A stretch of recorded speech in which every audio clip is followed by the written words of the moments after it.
We are live on YouTube. I'm starting the recording. So this is Ranjit Sahu, Marketing Head with Walter Bussen. So Walter Bussen welcomes you all. So Menopause Society Vadodara invites you to a live webinar on vaccines in midlife and beyond. Very interesting topic. All the important delegates of all over India have joined for this webinar. With this, I call upon Varsa Prapanna ma'am, consultant Obs and Gynae, to take the session forward. Over to you, ma'am. Thank you, Ranjit. A very good afternoon to all present here attending the seminar, and a very warm welcome. Actually, a really warm one. I think the temperature outside is between 41 and 42. Reshmi has very nicely chosen this topic on vaccines in midlife and beyond. And we have lovely young speakers today to do justice to the topic on this immunization in menopause. Till recent past, vaccines for adults were not so prevalent. But with healthcare advancement, we have a big range of vaccines in our platter for use in menopause as well. With this brief introduction, it is customary to start any session with a prayer and take blessings from God above. So I'll just sing a few lines. Vakratunda Mahakaya Surya Koti Samaprabha Nirvignam Kuru Me Deva Sarvakaryeshu Sarvada Sarvakaryeshu Sarvada. Moving further, I now invite the conveners for today's session, Dr. Beenal and Dr. Reshmi. Welcome. Beenal needs no introduction. I hope she has joined.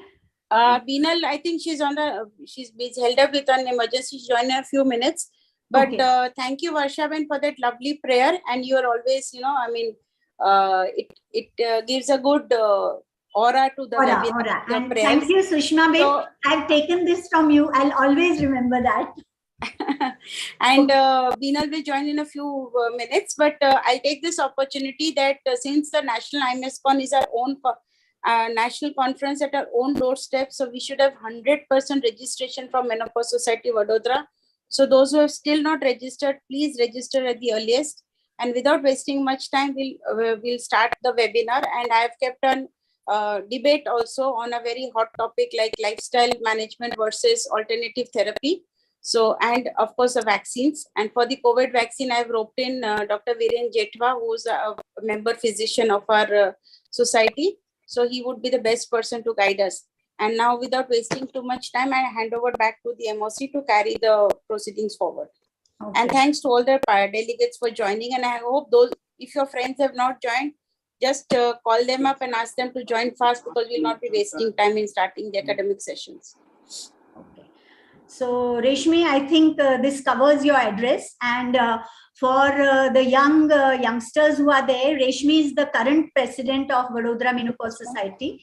She's taking VMS to greater heights. I must mention that Club 35 has already reached very high with Reshmi's endeavors. Congratulations. I really enjoy that Business Club 35, seeing all the clothes and bakery items, and it's really marvelous. And Beenal needs no introduction. She is the past president of our own Baroda Gynec Society, and also the recent past president of Menopause Society, and she is the current organizing chairperson of IMSCon, which Reshmi just mentioned. So, and so we move further. I invite our guests for today, and guests of honor, Dr. Sushma Ben and Dr. Preeti Niranjan. Welcome to you both. Dr. Sushma Ben is a patron of Vadodara Menopause Society, and indeed she is a patron in the true sense of the word. She is also a mentor to so many of us, almost many of us, and she's always there to support everyone Her main portfolio is she's an IVF specialist and she's clinical head of Oasis Fertility. So welcome, madam. She's also the founder president of Vadodara Menopause Society. Welcome, Sushma. Dr. Preeti Niranjan is also patron of our society. She's past president of Vadodara Menopause Society as well as Baroda Gynec Society. Again, for the youngsters, you must know that P for Preeti, P for punctuality. If from now on you attend the conferences, you will see that she's there with a bell to call everyone in time and sees that the sessions are over in time. And we appreciate this, Preeti, a lot. So I think my part is over. I hand over to Seema. Few words from Preeti Ben and Sushma madam. मैं पहले बोलती हूँ. पहली बात तो रेशमी, जब आपने मुझे बोला ना गेस्ट ऑफ ऑनर, मुझे लगा अरे गेस्ट ऑफ ऑनर मतलब क्या. तो अब मैंने सोचा हाँ, गेस्ट ऑफ ऑनर होना अपने आप में भी एक सोपान है. और रेशमी ने कहा कि अपने को बहुत छोटा सा मुझसे मैसेज देना है, और मेरे लिए बस एक ही लाइन का मैसेज है जो मैं पहले बड़ौदा ओजी सोसाइटी के लिए सोचती थी और अब मैं VMS के लिए सोचती हूँ कि हमारी इतनी बड़ी मेंबर लिस्ट है, उसमें से हमें कभी भी टीम बनाने के लिए दौड़ा दौड़ी नहीं होनी चाहिए, और हर मेंबर उसके अंदर जुड़ करके उस सोपान तक उठता ही जाए. मैं हर मेंबर को प्रेसिडेंट की पोस्ट तक दिखना चाहती हूँ. Vadodara menopause society. Thank you. Thank you, ma'am. Great, Preeti, and I would add to what Dr. Varsha has said that P stands for perfect also. So yeah, I forgot that. So I mean, what Dr. Preeti has said, I would endorse it, and simultaneously, like, I would like to congratulate Dr. Reshmi and the team for choosing varied topics which are not at all discussed at length in many of the seminars. Like, we have multiple talks on HRT and menopause, but like alternative therapies is less attended. However, that is most popular in the population. So, I mean, we know that neglected health, retirement vacuum, financial instability, children not settled, and age-related disease and hormonal imbalance leads to lots of problems during menopause and perimenopause. And alternative therapy, what is its role? Lifestyle, what lifestyle care is and how it is to be employed in day-to-day life. That's what I'm looking forward to listen from all the very expert speakers, as well as the expert comments from the worthy people who are there here as an expert. And I am also very happy about the vaccination, which has in midlife as a topic, because I mean, we always believe that after 15 years or 20 years, there is hardly any vaccine which we all need. And I'm sure our learned speaker will throw light on really the need of various vaccinations. And once again, as Dr. Reshmi has said, in between, whenever it is permitted, we would like to talk about the same topics and contents. Thank you very much.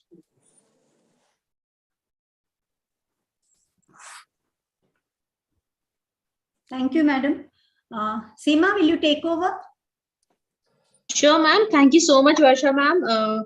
Thank you, Reshmi ma'am, for giving me this opportunity, and I very warmly welcome the august presence of the very renowned Dr. Sushma Bakshi ma'am, Preeti ma'am, and of course, Beenal ma'am also, who might be joining us shortly.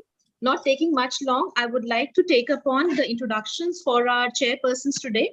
For the first session, we have the chairpersons as Dr. Meenakshi Patel. Dr. Meenakshi Patel is presently the director and consultant of Sunshine Global and Baroda Hospitals. She's been the past president for SOGOG, and in her able guidance, the BOG Society was declared as the best society of SOGOG in 2018.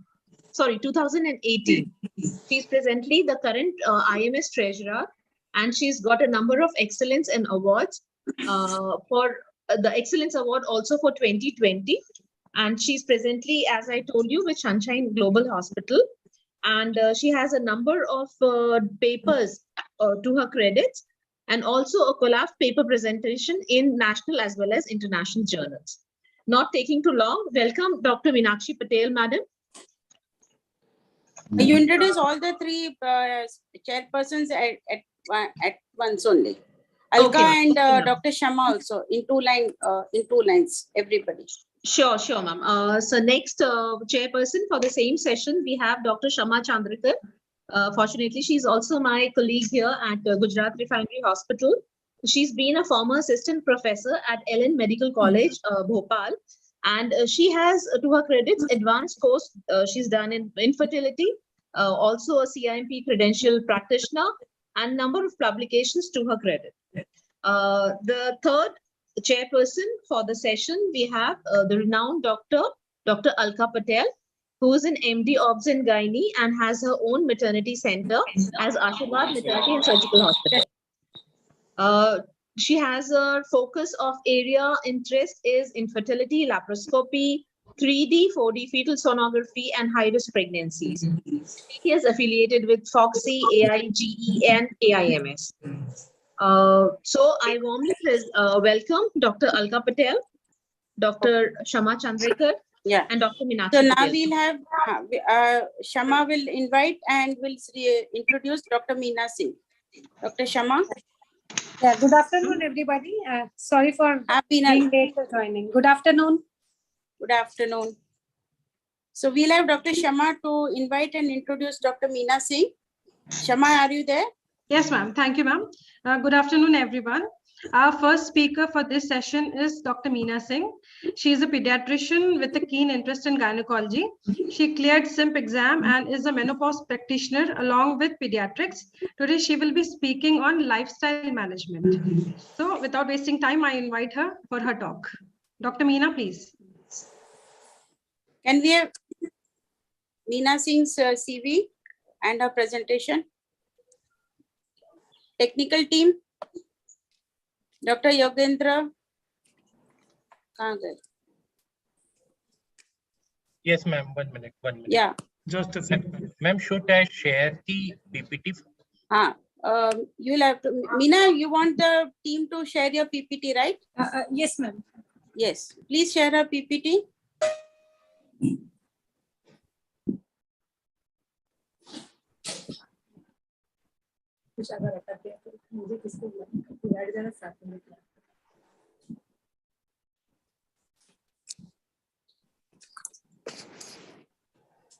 Ma'am, it's okay. Yeah, it's okay. So, hello, everybody. Today, I'll be speaking about the lifestyle modifications in menopause. We'll have the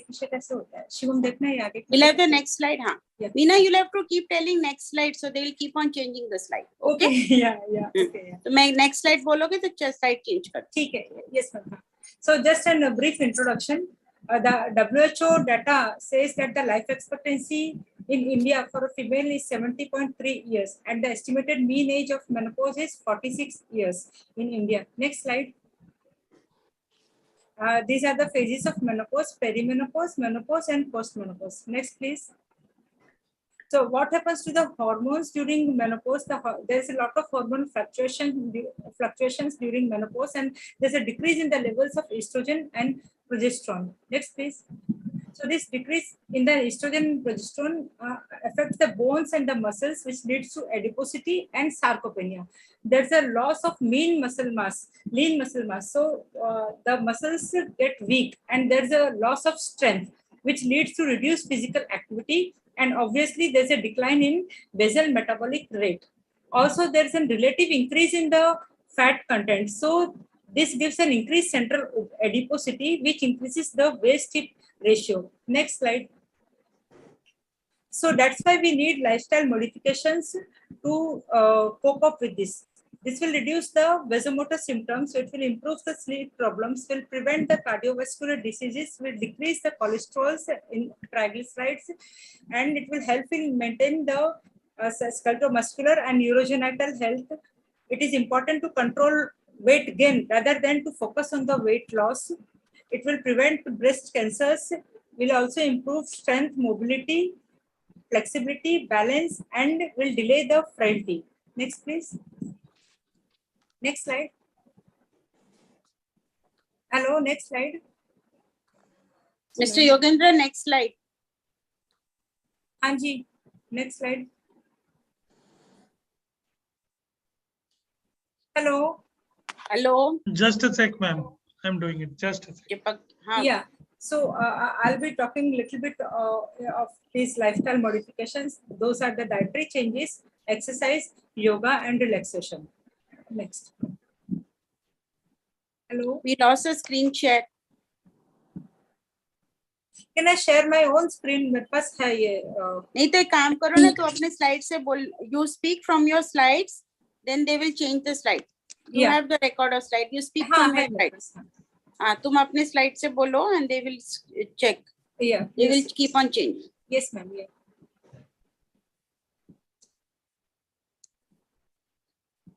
I think there's some network issue, Reshmi. हाँ, वही लग रहा है उनके तरफ से ही है. Anybody from Walter Bushnell there? जो मैं योगेंद्र को फोन करती हूँ. Yes, ma'am. ये कौन? योगेंद्र जी हैं? See, my slides, मेरे slides आ गए हैं. Is it visible to all? Yes, Meena.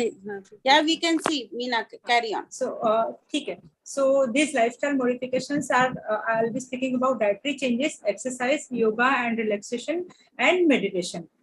Now, it is very important to maintain a healthy weight, which we can achieve by gradual weight loss for overweight women by combination of physical activity and diet control. And mostly important is to avoid the triggers to overeating. Also, we can refer to weight loss support groups or formal nutritional counseling when appropriate. This is a dietary prescription, a nutritional plan for an adult sedentary woman, which consists of a cereals and millets of 270 grams per day, fruits and vegetables, mostly important, 300 to 400 grams per day, less of sugar and salt not more than 5 grams per day, water, plenty of water, 8 to 10 glasses, and less of oil and ghee. Calcium recommendation is 800 to 1200 milligram per day for a menopausal woman. So overall, the carb should consist of 50 to 60% of the total calorie intake. And carbs maybe we should avoid refined carbs, maida.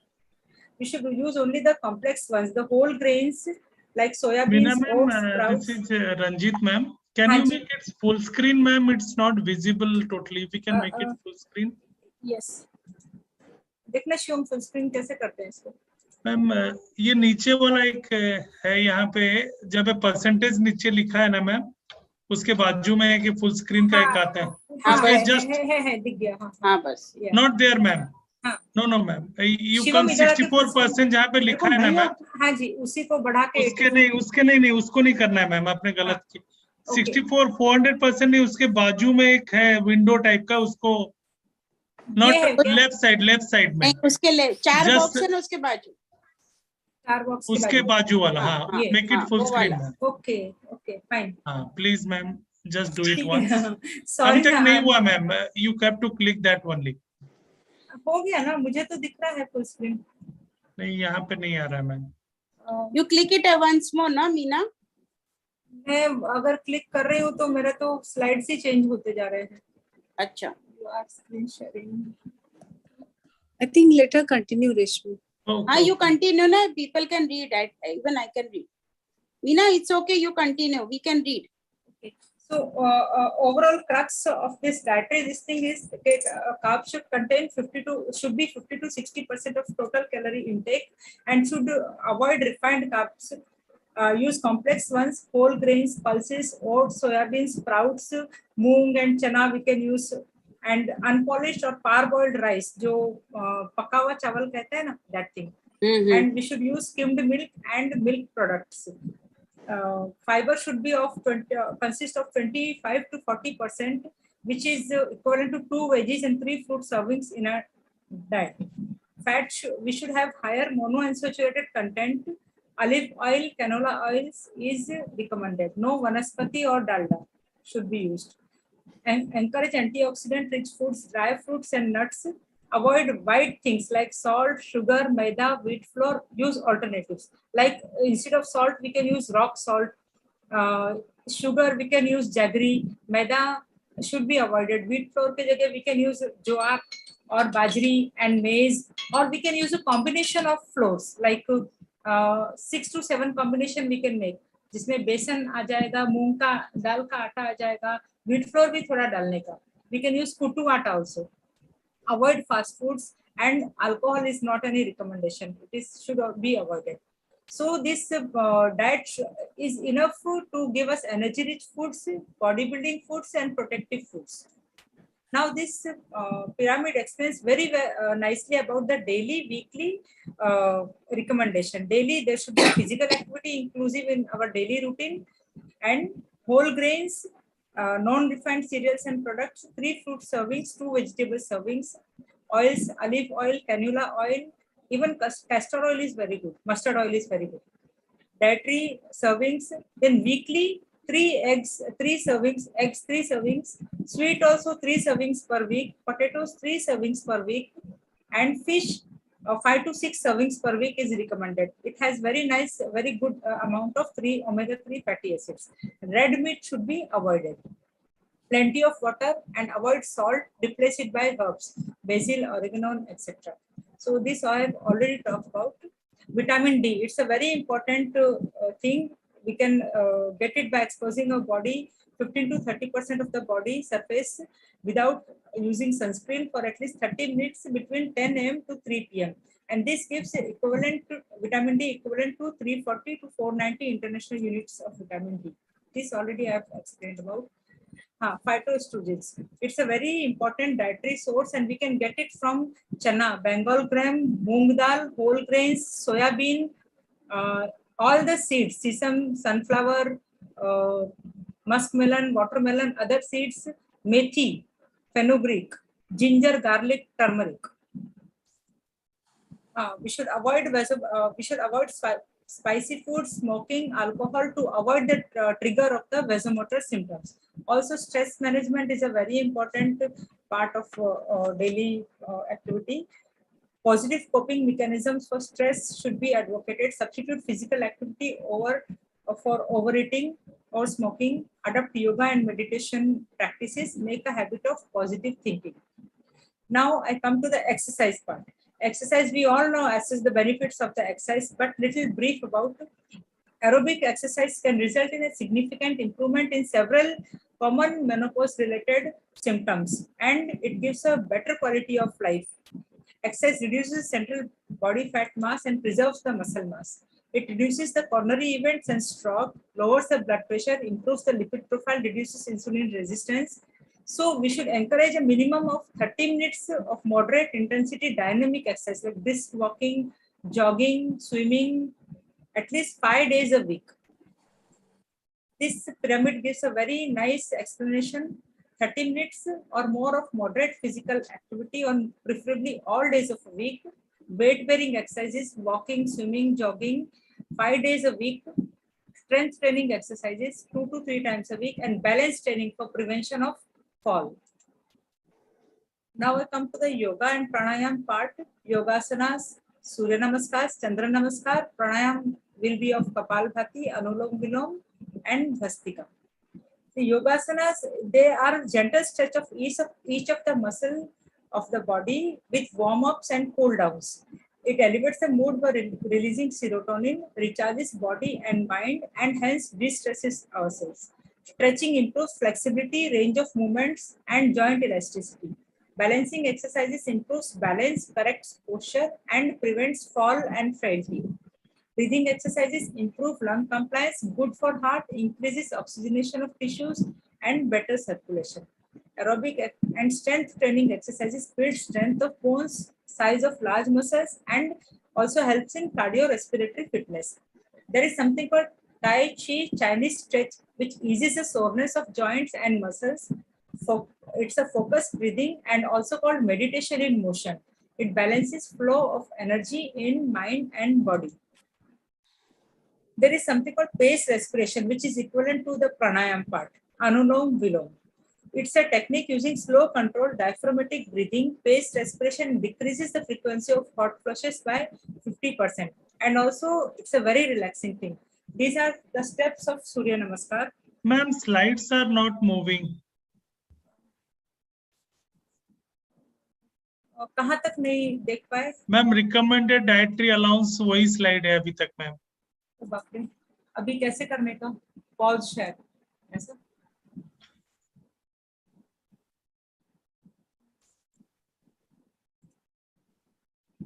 Come out and reshare. नहीं, it is the same one. You share the screen again after coming out. Ma'am, first of all, you stop share it. Stop share. Okay, done. Then again I should share ना. Ma'am Meenal madam 1 minute में अभी share कर देता हूँ आपकी slide. हाँ, you share from your end, so Meena will just speak from yes, the ma'am. Rasima, we are doing it. Dr. Vishal. That is the best thing. So it is better that we will take care of then, it. you know, time, because she doesn't get enough time to speak and the time limit is over, because in the debate we have to stay within time also. Yes, ma'am. I was just about to get over yoga के बाद. I know that, कोई बात नहीं, because but you presented very well, Meena. Thank you. Ma'am, where are we? Meenal Yeah. ma'am. Meena कौन से slide पे थे? हम थे योगा एंड प्राणायाम पे. Next slide. आप योगा तक आ जाओ. That is just to summarise, this is yoga and pranayama. बस तेरा फोटे, तेरा फील्ड आ गया. Yeah, well, you spoke very well, huh? But Meena. Yeah, thank you, ma'am. So the next slide. Yeah. So yogasanas, these are the gentle stretch for each of the muscle of the body, warm ups and cool downs during the stretch. These elevates mood, releasing serotonin, recharges body and mind, and hence it de-stresses. Stretching improves flexibility, range of movements, and joint elasticity. Balancing exercises improves balance, corrects posture, and helps in prevention of fall and frailty. Breathing exercises improves lung compliance, good for heart, increases oxygenation of tissues, and better circulation. Aerobic and strength training exercises build strength of the bones, large like size of large muscles, and helps in cardiorespiratory fitness. There is something called Tai Chi, Chinese stretches, which eases the soreness of joints and muscles, focused breathing. It's also called meditation in motion. It balances the flow of energy in mind and body. Next slide. This is a paced respiration, which is equivalent to pranayam. It's a technique of using controlled diaphragmatic breathing. Paced respiration decreases the frequency of hot flushes. So it is very important. Anulom Vilom and Kapalbhati. These two things are very important. Baba Ramdev Kapalbhati ko Kamalbhati कहते हैं because it helps in weight loss also. Next slide, please. These are the steps of Surya Namaskar. As we all know, इसकी कुछ frequency है. Book ऐसा recommend करती है 15 times for a person less than 35 years, 10 times in a person of 36 to 50 years, and 6 times in a person above 50 years. Like this cycle, and एक cycle it takes approximately 0.8 seconds to 1 minute. तो इतना अपने को करना है. Next slide, please. Surya Namaskar gives full of energy, it energizes our body, and these are the steps of Chandra Namaskar. It is very important for the flexibility of our joints, flexibility and movement. Next slide, please. These are the few poses for menopause relief. This is a bridge pose, Setubandh Sarvangasana, Uttanasana, Halasana, Paschim Uttanasana. Next slide. Adhomukh Shavasana, Adhomukh Shwanasana, Balasana, and Ustarasana. Next slide. There is something called Omkar meditation. If you do 3 minutes of Omkar meditation, it energizes your body and gives relaxation of mind. Next slide. See, 20 minutes of a meditation is proved to give a sharper mind. And next slide. And as we all know the benefits of meditation, it's a feeling of peace, spiritual experience, and it's a good stress reducer. Next slide. Thank you for today. Thank you all for listening. Thank you. Now I'll request Alka Ben to introduce our next debater, Dr. Ushma Maniyar.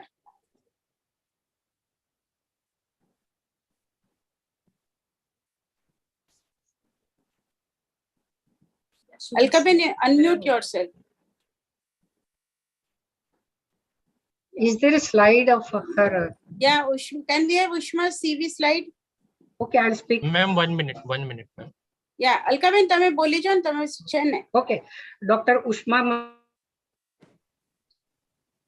Maniyar at Vadodara, and also running infertility and menopause clinic at Devamarut Hospital. Recently only she has passed the CIMP exam also. So congratulations to her also. And she has more than 10 years experience in private practice and speaker at state level conferences. And recently she has been awarded as by the Times of India Best Gynecologist Award. Congratulations and welcome, Dr. Ushma, for your next topic about the alternative medicine in menopause. Thank you. Ma'am, I'd like to share my screen if it's all right. Sure, definitely it's all right.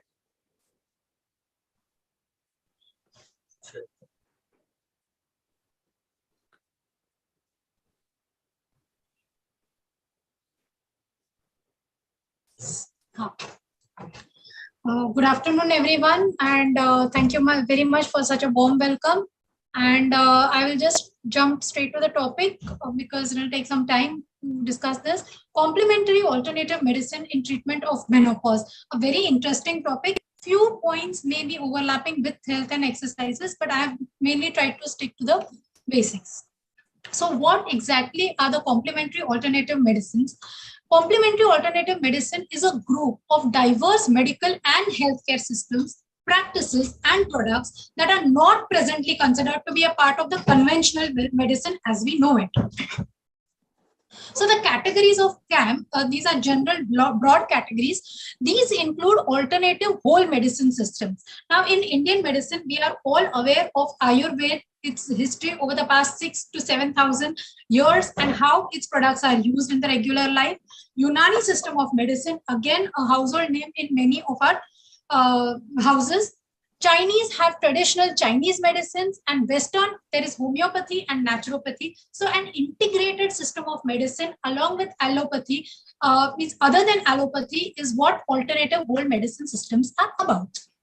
Then there is the mind-body medicine, which includes breathing techniques, which has just been shared by Meena ma'am, hypnosis, dance, art, music, Tai Chi, Pilates, and yoga.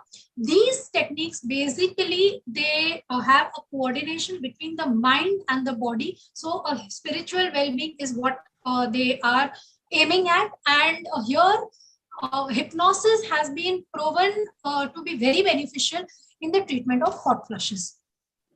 The next category is manipulation and body-based techniques. These include acupressure, acupuncture, and various types of body massages. Acupuncture, again, very beneficial for treatment of hot flushes. Energy therapies, which were very popular in 80s and 90s, these include Reiki, healing touches and all. This principle it is based on is that every human has a healing touch or an energy which one person can pass on to the other. But today we are discussing in detail the biologically based practices. These are the substances which are found in nature itself. So there are two broad categories. One is the herbal category. These have many Indian herbs as well as black cohosh, EPO, dong quai, cranberry, and the most important, phytoestrogens. Phytoestrogens are mainly soya isoflavones and red clover. Phytoestrogens are a group of phytochemicals that exhibit estrogenic properties in the body by acting on the estrogen receptors themselves. So these come under the category of SERMs, selective estrogen receptor modulators. They are weak estrogens having both estrogenic and anti-estrogenic properties, making them useful in various indications. Here, I would like to highlight the fact that in menopause, the basic problem is reduction in estrogen, and basic aim is to supplement this estrogen. Now, other than hormone replacement therapy, which as of today is forming the mainstay of menopause management, we are having these complementary alternative medicines. And isoflavone, being a complementary medicine, is actually a natural sort of a hormone replacement therapy, but not hormone by itself. Soya isoflavones, lentils, chickpeas are isoflavones. There is another group called as lignans, which are sprouts, spinach, and clover. Coumacetan's are seen in most cereals, fruits, and vegetables. And this was a category of SERMs. There is something called as selective estrogen enzyme modulator. These are steams, these are saponins and tannins. So these act as a progesterone in a highly estrogenic environment and as an estrogen in a highly anti-estrogenic environment. So that is how these work. So what are the clinical benefits of having these? Hot flushes. We all agree, since most of us are practicing menopause here, we all agree that the main distressing symptom of menopause are the vasomotor symptoms, the hot flushes being predominant. And this is where our isoflavones come into play, because their target is treatment of hot flushes without giving them the undesirable side effects of hormone replacement therapy as we know it. Cancer. Yes, cancer. Studies have found that phytoestrogens in their natural forms do not increase the risk of estrogen-dependent cancers. Rather, what happens is there's this study in Japan, and they're saying that Japanese women have less incidence of breast, ovarian, endometrial cancer. The reason being that tofu, soybean is inculcated in their diet. The most important point here to note is that this change cannot be brought about when you are 50. This has to be done right since the time of puberty. So if you include, like today, those who have daughters, you can include their soya as a principal, like how we have rotis, like that. Soya should be a principal ingredient of the diet right from puberty. Then a lot of menopausal symptoms can be prevented, not just treated, prevented, and a lot of malignancies also can be prevented. Though this is a research area, but in Japan, studies have been done. Next important thing is the cardiovascular system. Again, we know that menopause is associated with a lot of cardiovascular problems. So these phytoestrogens have definite health benefits.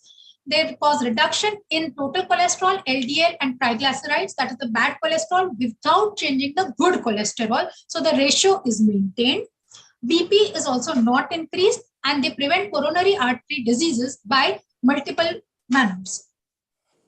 The most important last point is the osteoporosis. Now, in patients who already have a low BMI, it's already seen that bone mineral density is also less. This is because of the alkaline phosphatase activity. So when you give supplement isoflavones, there's a reduction in the bone alkaline phosphatase activity. So also beneficial in treatment of osteoporosis. So what is the required dietary allowance? The recommended dietary allowance of soya, 25 gram per day of soya protein gives approximately 50 mg per day of isoflavones.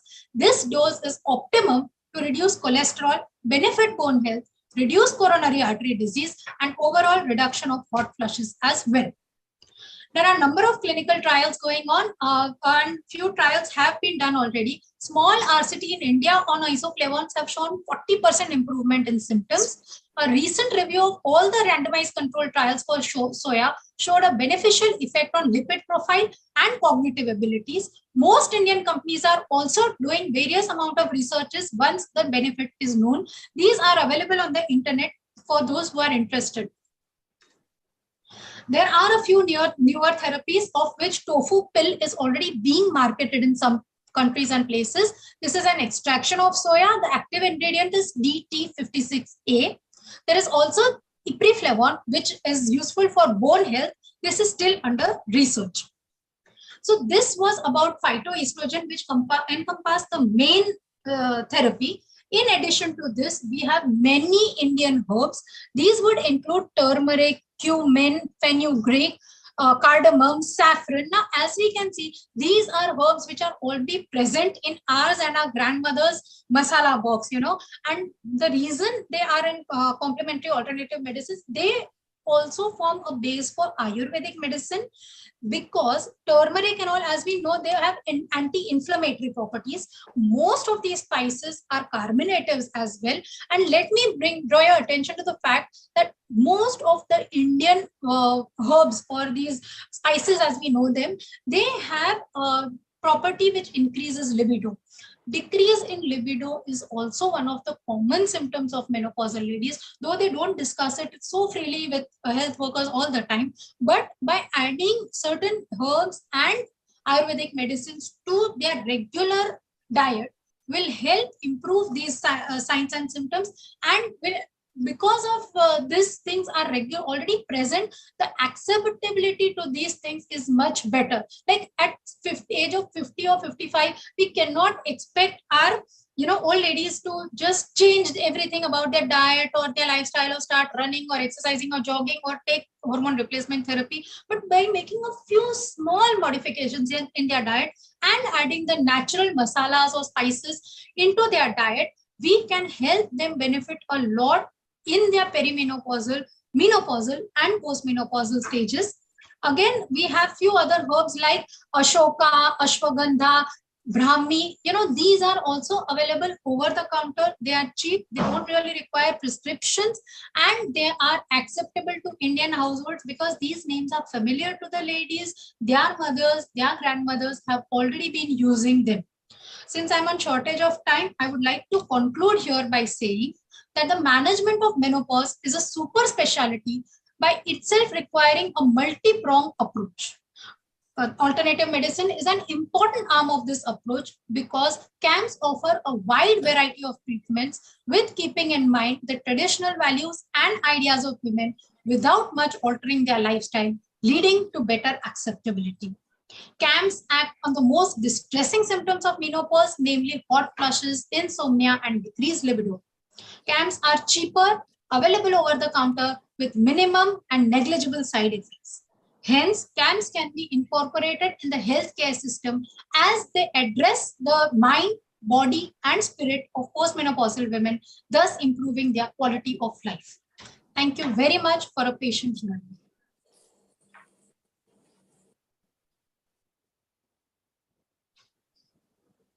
Meenakshi will now invite Shonali for her expert comments. Thank you, Dr. Meena and Dr. Ushma. Both of you have given justice to your subject. Both have debated very nicely. I invite Dr. Sonali Agrawal. She is an associate professor from Baroda Medical College, and she has done many papers and many presentations in national and international conferences, as well as her publications are there in journals, national as well as international. As a teacher, she really teaches the students very well and giving the training to the students how to present the paper, how to prepare for the paper, and how to get the prize in the paper. Welcome, Dr. Sonali. Thank you, madam. Thank you, Reshmi. It was indeed a very wonderful debate. Both Dr. Meena and Dr. Ushma have done apt justice to their topics. As a part of the rebuttal, I will ask one question to each of them and then hand over to the guests of honor. Dr. Ushma, my question to you is that as a CIMP certified practitioner, what would be the parameters on which you will base the choice? Like whether you want to prescribe an alternative medicine or you want to prescribe the synthetic menopause hormone therapy, that is the E or the E+P, whatever. So on what parameters you will base your choices? Thank you, ma'am. Yes, ma'am. So for this, first of all, we take into consideration the entire history and the age, the socio-economic status, along with the patient's acceptability, her beliefs, her ideas. We'll have to delve deep and know the patient as a person before we can actually decide that whether I want to stick to the hormone replacement therapy or I can inculcate a little bit of alternate medicine in this.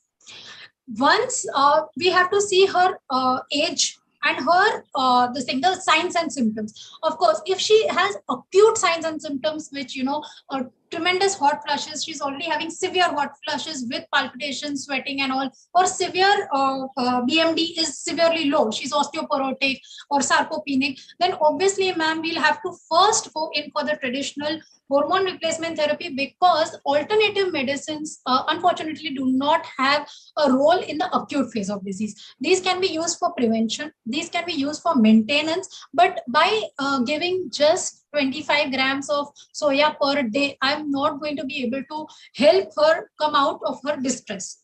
But as an adjuvant, definitely CAM can be helpful.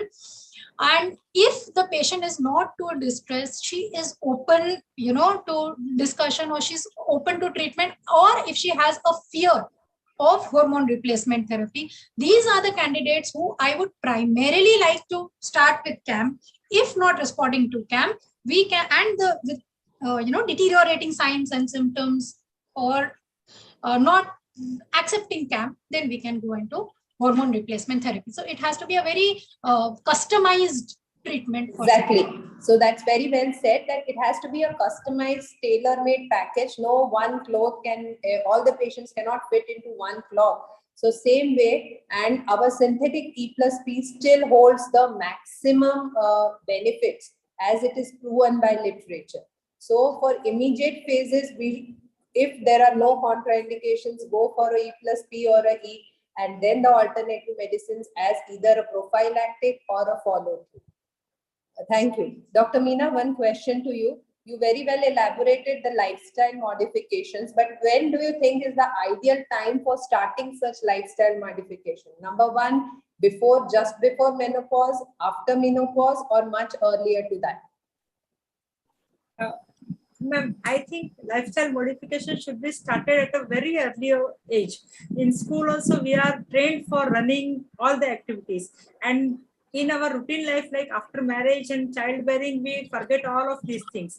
So at least once we are settled with our children, and we should restart it, so that after, like at the time of menopause, when we restart it again, we don't have to face the problem of like thoda chalne pe half jate hain, and we are not able to bend.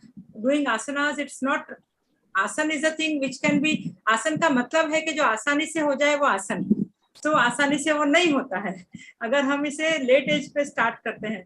So what I believe is कि ये सब हमको young age में start करना चाहिए. As such, कोई भी दिन it's a new day, any day is a new day, तो हम इसे कभी भी स्टार्ट कर सकते हैं. बट अभी भी जिन्होंने नहीं स्टार्ट किया है उन्हें स्टार्ट करना चाहिए. And most of us we are like, थोड़ा सा एक आलसीपन हम सब में है कि वॉकिंग और रनिंग में तो हर एक को आलस आता है, but these asanas, yogasanas and प्राणायाम में तो घर बैठे बिठाए करने वाली चीज है. एटलीस्ट हम लोग का वेट लॉस नहीं होगा तो ठीक है, एटलीस्ट मोबिलिटी तो रहेगी, फ्लेक्सिबिलिटी तो रहेगी, हमारे मसल्स की जो एक स्ट्रेंथ है वो तो मिनिमम मेंटेन रहेगी. That's why I believe कि ये जितने जल्दी हो सके हमें स्टार्ट करना चाहिए. एंड हाँ, aerobics are important, running walking is very important. Unless कि फिर बहुत हैवी बॉडी हो जाएगा तो फिर ये सब भी कुछ नहीं हो पाएगा.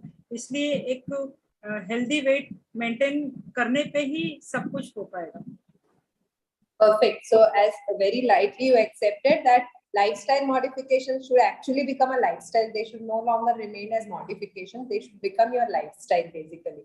And when the patients come to you, you have to incorporate your treatment aspect. This was a debate, so one had to talk for one, the other had to talk for other. But actually it has to go both things hand in hand. It should not be one versus the other. Thank you so much. So now we'll have the opinion of both the guest of honor regarding what is what is better or what should be started when. So actually, I think what Dr. Sonali has said is that there is no debate. Actually, both are complementary to each other. And जैसे जब से life है और जब तक life है, life तो style में ही रहना चाहिए. That is what is extremely necessary. So we have to maintain it.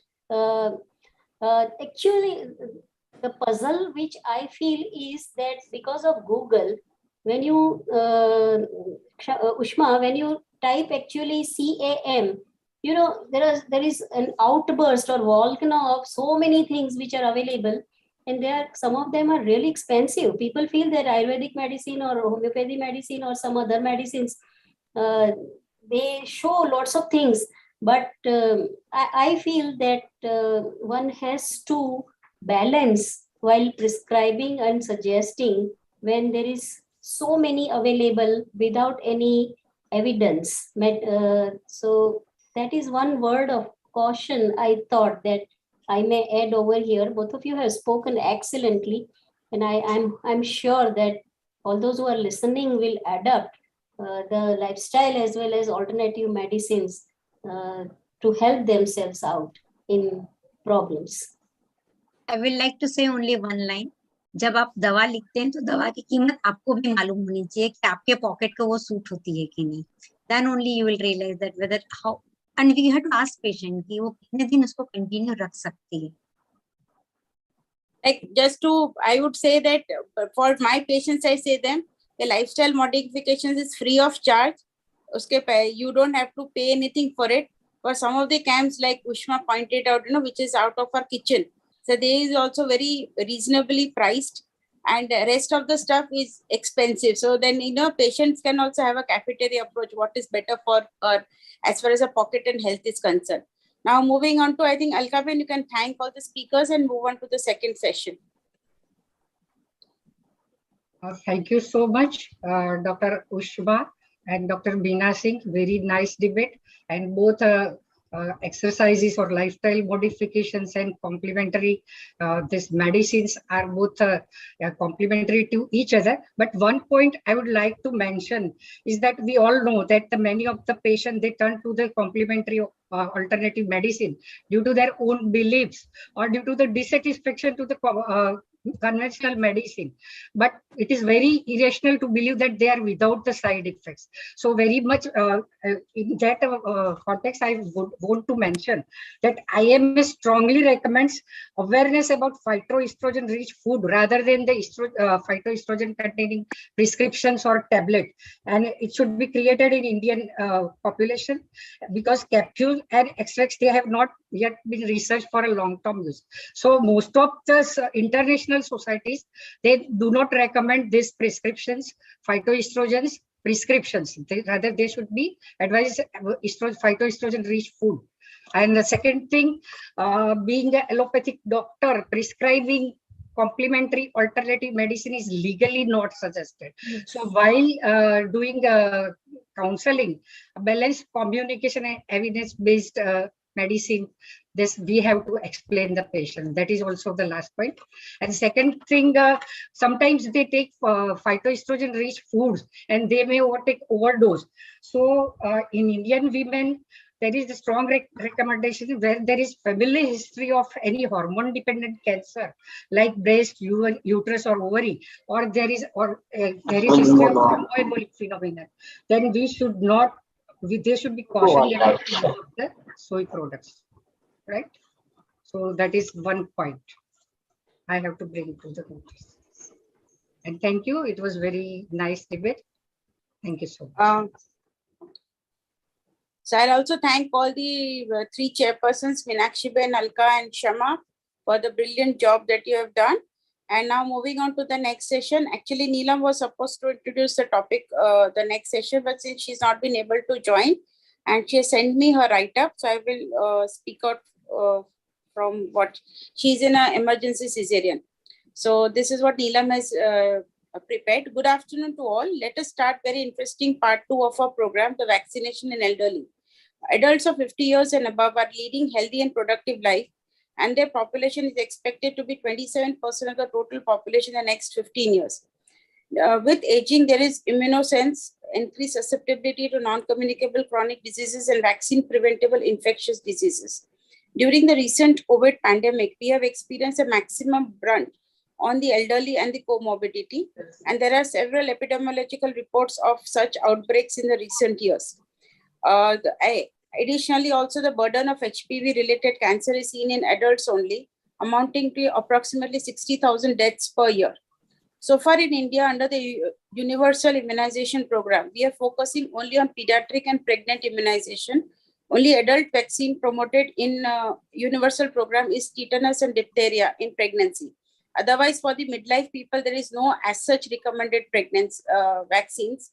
But now time has come to align our health system to the need of aging population. Vaccines can definitely trigger immune response in aging immune system. No age is late for immunization. So there are certain barriers due to cost, availability, government guidelines, and hesitancy amongst the people and healthcare providers, which I would say has been clearly seen during these COVID vaccination programs. Still, I come across patients. I mean, this is my experience in OPDs who have still not taken a single dose of COVID vaccine. Now, I would like to invite the chairpersons for the session. That is Dr. Rama Srivastav, who is a consultant gynecologist from Anand, Garima Hospital. Dr. Archana Dwivedi, our beloved past president of Menopause Society, Boggs, and right now the organizing co-chairperson of the IMSCON 2022. And Dr. Amita Shah, who is the present president of Gynec Society and also the joint secretary MSW. And now I hand over to Rama for the next part of the webinar. Good afternoon, everybody. Thanks, Reshmi, for inviting me. I'm very happy to introduce Dr. Rini Shah. Rini has done a MS in Obs and Gyne from DJMC Ahmedabad. She's done a fellowship in reproductive medicine and in gynae endoscopic surgeries. She's also done her FOXY certified ultrasound training. She's also CIMP certified practitioner, trained in advanced andrology. Rini is a consultant obstetrician and gynecologist, infertility and IVF specialist at the Rutwich Hospital, Vadodara. I welcome you, Rini, to give your talk. Thank you, Rama ma'am, for kind introduction. I would like to thank Sushma ma'am, Reshmi ma'am, Peenal ma'am, and Amita ma'am for giving me this opportunity today. So while Rini gets a presentation going, she's the daughter-in-law of Dr. Smita Shah, Rutwich Hospital at Harinagar, Crossroad. So now we have next gen coming into Baroda Society also. Yeah. So Rini, we can carry on. Yes, ma'am. So I'll be presenting on immunization schedule in menopause today. All the women should be made to understand that getting immunized is a lifelong responsibility. As such, we don't have any national guidelines for adult vaccination in India. So Indian Menopause Society Clinical Practice Guidelines recommends us to follow vaccination guidelines given by 3 committees: the ACIP CDC guidelines, WHO guidelines, and expert panel guidelines given by API. So this is the list of vaccine preventable diseases commonly targeted for adult vaccination. So here is the immunization schedule, which has been recommended by CDC. It has given 8 specific distribution of vaccination schedule. It has given another schedule as well, according to specific medical condition and other indication. We will be discussing this schedule with each vaccine separately. IMS CPG guidelines has given this summary of vaccination recommendation from all the 3 committees. COVID vaccination, HPV vaccination, and influenza vaccination schedule will be discussed separately by subsequent speakers, while I'll be discussing rest of the vaccination schedule in menopause. So first is hepatitis A vaccine. It is recommended by ACIP. 2 doses has to be given, 0, and second one is 6 to 12 months apart. As such, seronegativity of hepatitis A is very difficult to find in countries like India. So first we have to go for anti-hepatitis A vaccine immunoglobulin G. If it is positive, then vaccine is not recommended. If it is negative, then this hepatitis A vaccine should be given to those patients having chronic liver disease, who are immunocompromised, drug users, alcoholics, or food handlers. So according to WHO, universal immunization for hepatitis A is not recommended in countries like India, but CDC ACIP guidelines recommends this vaccine to all age groups, so should be given in menopausal age group as well. Contraindication of this vaccine is anaphylaxis to neomycin and yeast. The second vaccine is hepatitis B vaccine. It is recommended by all 3. 3 doses to be given, 0, 1, and 6 months apart. ACIP and CDC recommends that up to 59 years of age, 3 doses are to be given. But after 60 years of age, this vaccine should be given in those adults with additional risk factors, such as those on transfusion therapy or dialysis, those with chronic liver disease, those who are sexual contacts of hepatitis B patient or family members of hepatitis B patient, who are immunocompromised or drug users. So according to this, we have to make age-specific decision for hepatitis B vaccine in menopausal age group. Third one is herpes zoster vaccine, again recommended by ACIP. It's a single dose vaccine. Up to 49 years of age, ACIP recommends that it should be given to all patients, including immunocompromised patients. But after 50 years of age, it should be given to those patients who lack documentation of previous vaccination or who lack evidence of any past infection. Meningococcal vaccine, it is recommended by WHO and ACIP. There are two types of vaccine. Conjugated vaccine is to be given as single dose, while polysaccharide vaccine is to be given again as single dose. And this vaccine is contraindicated to those patients who are having allergic reaction to tetanus or diphtheria toxoid. So according to this, meningococcal vaccine should not be given to all menopausal patients. It should be given to those patients who are going on Hajj pilgrimage, who are traveling to countries where the disease is endemic, patients with sickle cell disease, cochlear implants, complement deficiency, who are immunocompromised, asplenia or post-organ transplantation. But we have to take care that this vaccine is contraindicated in patients with nervous system problem like Guillain-Barré syndrome or hypersensitivity reactions. Pneumococcal vaccine, again it is recommended by API and ACIP. Two types of vaccination. Conjugated vaccine is to be given as a single dose, while polysaccharide vaccine is to be given as 2 doses 5 years apart. This vaccine is again contraindicated in those patients having allergic reaction to diphtheria toxoid. ACIP recommends that up to 65 years of age, pneumococcal vaccine is to be given in those menopausal age group patients having immunocompromised state, having sickle cell disease, chronic renal disease, chronic lung or cardiac disease, cochlear implant, CSF-like syndrome, or having any metabolic disease such as diabetes. After 65 years of age, ACIP do not recommend this vaccine.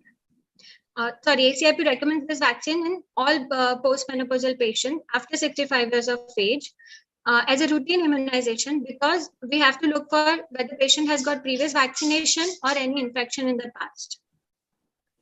Another one is tetanus, diphtheria, and acellular pertussis vaccine, recommended by all three. Single dose followed by booster dose every 10 years. Same applies to this menopausal age group patients. Typhoid vaccine, it is again a single dose vaccine. Vaccine has to be repeated every 3 to 5 years. So in menopausal age group, this vaccine should be given to those who are exposed to potentially infected water or food, who are living in endemic areas for typhoid, who are food handlers, having sickle cell disease or asplenia, or patients who have recovered from this fever but want to prevent the reinfection. Another one is Varicella vaccine, again recommended by ACIP. 2 doses, 12 weeks apart to be given. It is contraindicated in pregnancy and immunocompromised menopausal patients. So according to this, WHO and API do not recommend this vaccination in India because it is very difficult to find out whether this patient has been exposed to this varicella in past or vaccination has been given or not. It is contraindicated in immunocompromised patients. The last is measles, mumps, and rubella vaccine, recommended by all three, 2 doses, 6 to 8 weeks apart.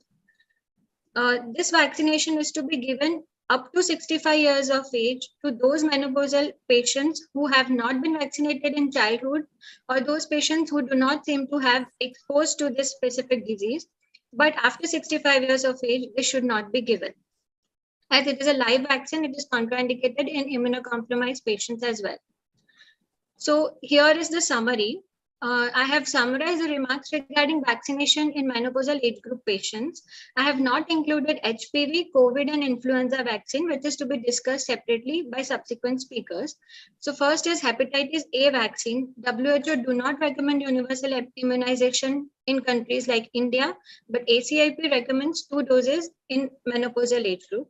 Hepatitis B, WHO and API recommends it to all age group, while ACIP has divided age-specific decision for this, less than 60 years to all, after 60 years, only to those patients having special cases.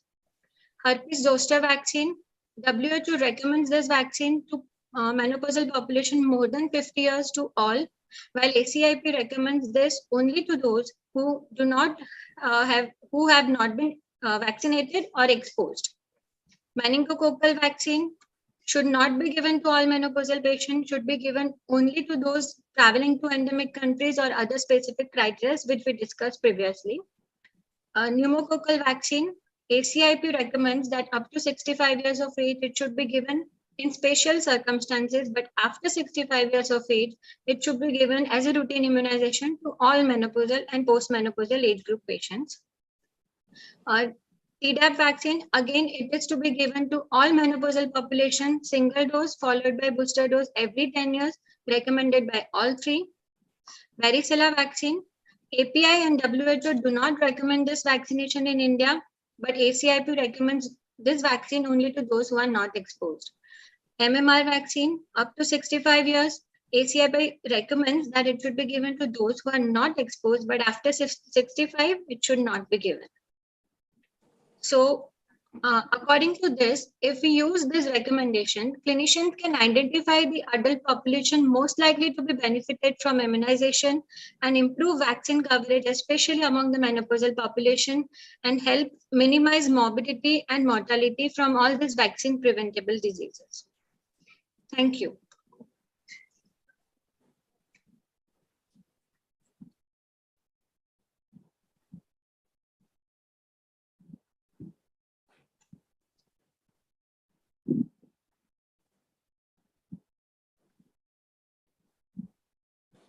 Reshmi, you need to unmute yourself.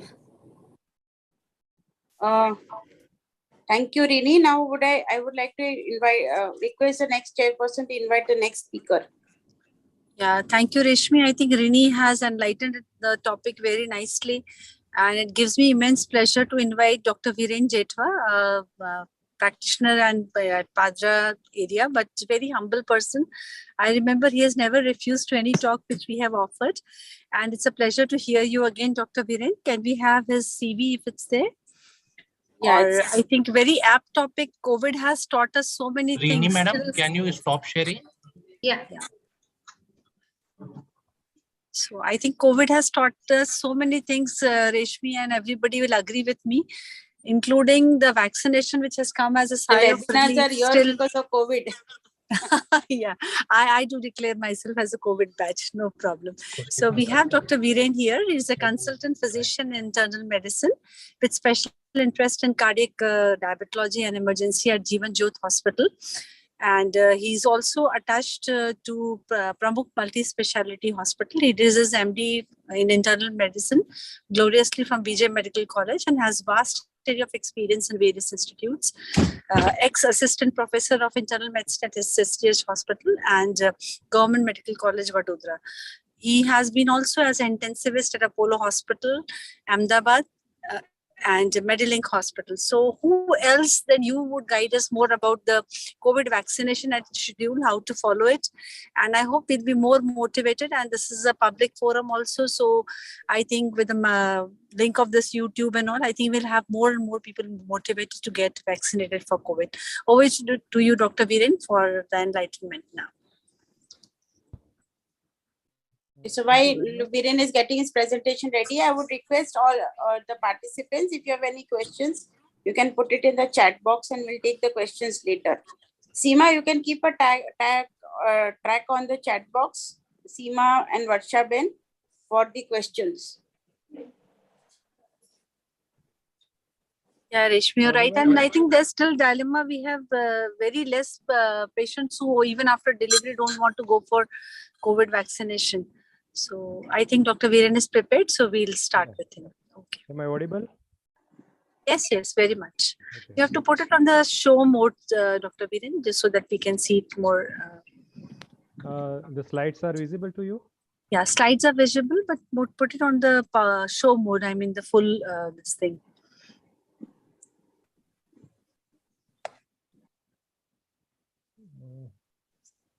It is in show mode only. Full screen करना पड़ेगा, Dr. Jetwa, full screen. Yeah, once you put it on show mode, it automatically does so. Anyways, you can start, Dr. Viren, no problem. Okay, you can see, right? Good afternoon, Madam, respected Madam. First of all, thank you very much for inviting me for speaking on this COVID-19 vaccine. As we all know, we have been fighting with COVID-19 pandemic since 2.5 years. Sir, your voice is low. Viren, just increase the volume of your device. Just a minute.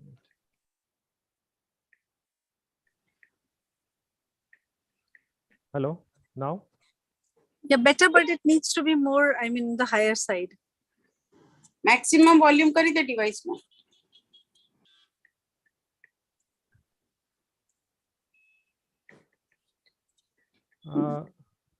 Is it okay now?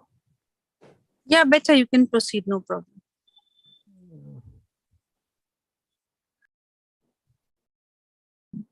Okay. Hold the mic near to your mouth, so that would be better, I suppose. Yeah, but right now.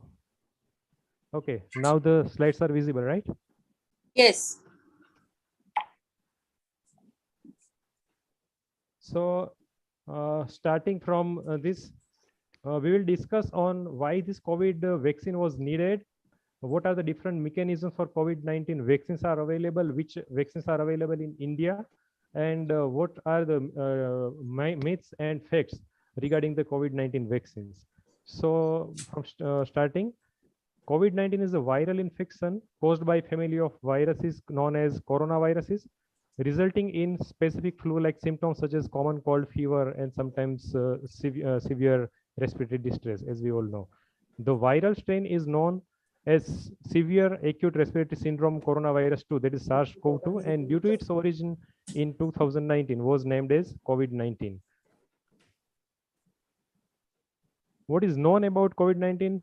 That we still don't know how the COVID-19 will affect each person.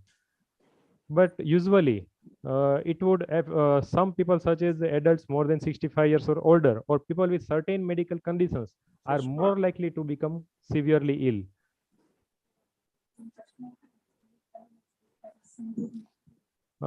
Anatomy of the virus. The virus has spike proteins on the surface.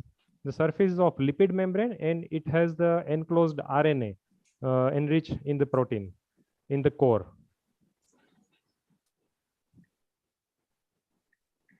How to prevent COVID-19? We all know all these stuff, so to wear a mask, to use the sanitizer, everything. But to prevent COVID-19, the further waves, the COVID-19 vaccine is a must. COVID-19 vaccination is a safer way to build protection. Getting the virus that causes the COVID-19 may offer some natural protection, which is known as the antibody or immune response. But we don't know how long this protection lasts and how much risk of severe disease with the natural infection is there. So the need of COVID-19 vaccine arises, and which would increase the immunity by artificial way of COVID-19 vaccine. Now the types of the vaccines. There are 5 types of the vaccines. RNA-based vaccines, which are the Pfizer and Moderna. The protein subunit vaccines like Novavax. The viral vector-based, that is the Oxford, AstraZeneca, or Covicilled, we popularly know in India. The other Janssen and Johnson & Johnson. The whole virus vaccines like Covexin, which is made by Bharat Biotech, and other vaccines like Sinovac. And the newer one, DNA-based, that is only available in India. The only DNA-based vaccine is ZyCoV-D, made by the Zydus. It is available in India now. Now going in some details regarding the mechanism of these vaccines.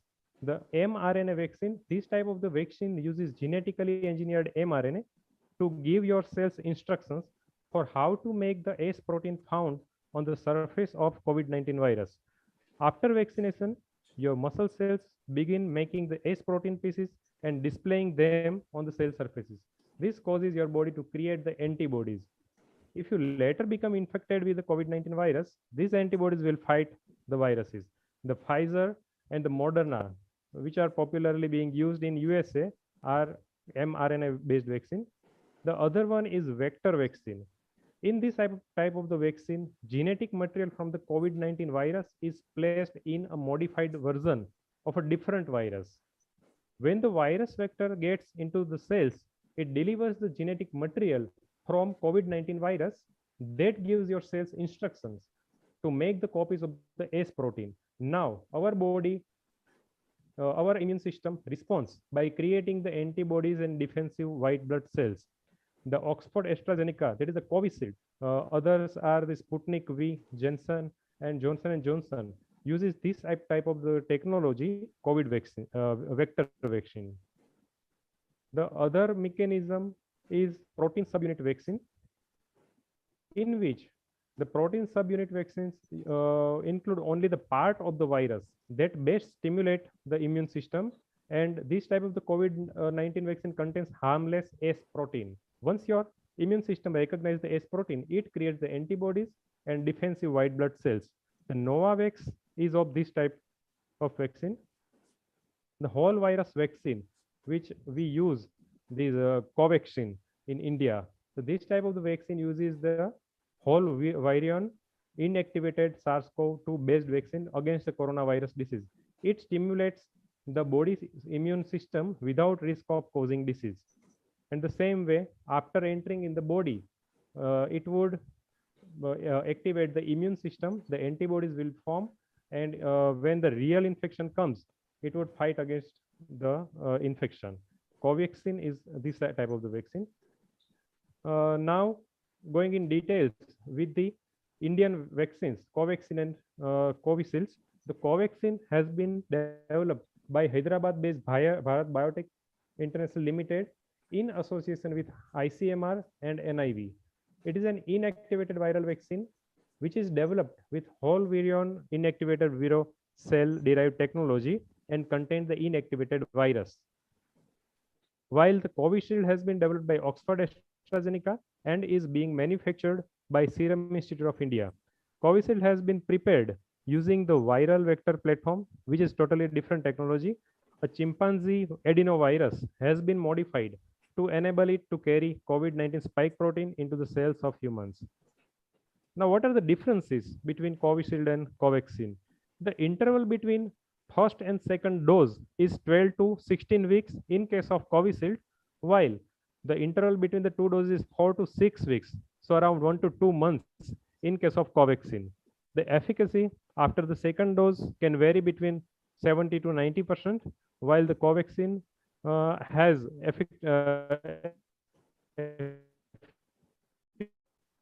efficacy of around 78. Which group of people can take Covishield? The people above 18 years of age can opt for this vaccine, while the Covaxin can be given about 12 years of age. The Sputnik V has been created by Sputnik Vaccine. The Sputnik Vaccine will be will be formed in India by Dr. Reddy's, and it has the highest effectiveness of around 91.6%. The two doses will follow 3 weeks break between them. The immune system in the human body begins to increase after 18 days of receiving this vaccination. Sputnik vaccine is effective against all viral strains. The another one that is not much popular, but it is now in market, that is Zycov COVID-19 vaccine. It is India's first indigenously developed plasma DNA vaccine against COVID-19. In addition, it is the world's first plasmid DNA vaccine authorized for COVID-19. The vaccine contains DNA plasmid vector that carries the gene encoding the spike protein of the SARS-CoV-2. As with the other DNA vaccines, the recipient cells them produce the spike protein eliciting the protective immune response. It is a 3-dose intradermal vaccine which is applied using the pharmajet as shown in the picture. It is showing the pharmajet, so it is mostly painless, which can significantly reduce any side effects also. So it is a painless needle-free injector delivers the immunization in a narrow fluid stream into the skin.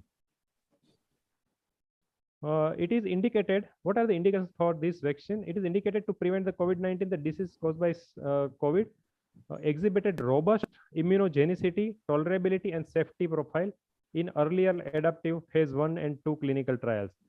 As a result, India authorized the ZyCoV vaccine for adult sons older than 12 years of age.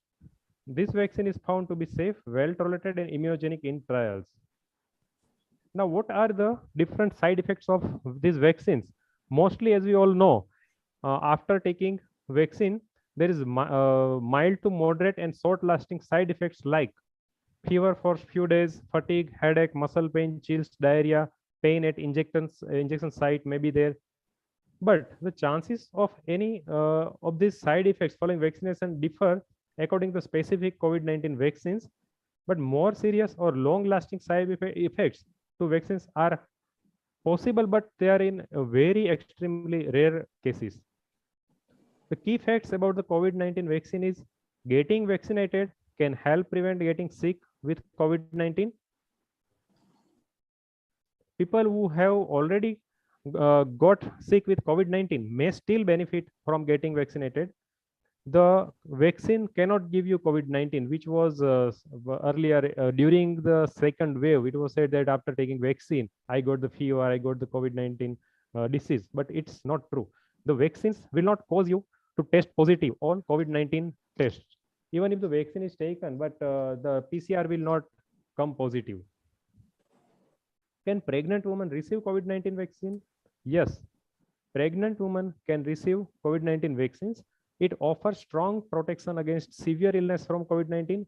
If not already vaccinated, pregnant women should have access to WHO approved vaccines because COVID-19 disease during pregnancy puts them at higher risk of becoming severely ill and of giving birth to preterm babies. So here, this is the list of vaccines which are approved by WHO during pregnancy. It includes Covexin as well as Covicilled. Now coming to some myths and facts. The myth is that the COVID-19 vaccine can affect women's fertility. The fact is that it will not affect the fertility. Myth is that if I have already had COVID-19, I don't need a vaccine. But the fact is that evidence continues to indicate that getting a COVID-19 vaccine is the best protection against getting COVID-19, whether you have already had COVID-19 in previously or not. A myth is the side effects of COVID-19 vaccines are dangerous. The fact is that Pfizer and Mrna vaccines can have some side effects, but vast majority of the cases, the side effects are very short lasting and not serious or dangerous. The myth is that the COVID-19 vaccine enters your cells and changes the DNA. The fact is the COVID-19 vaccine are designed to help your body's immune system to fight the coronavirus.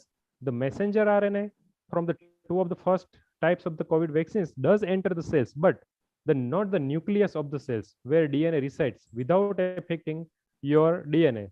So it is not like that it would change the DNA of the cells.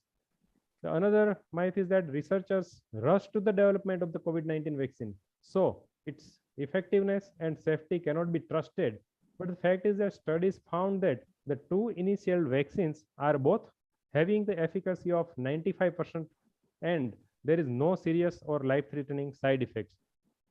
One more myth that getting the COVID-19 vaccine means I can stop wearing my mask and taking coronavirus precautions.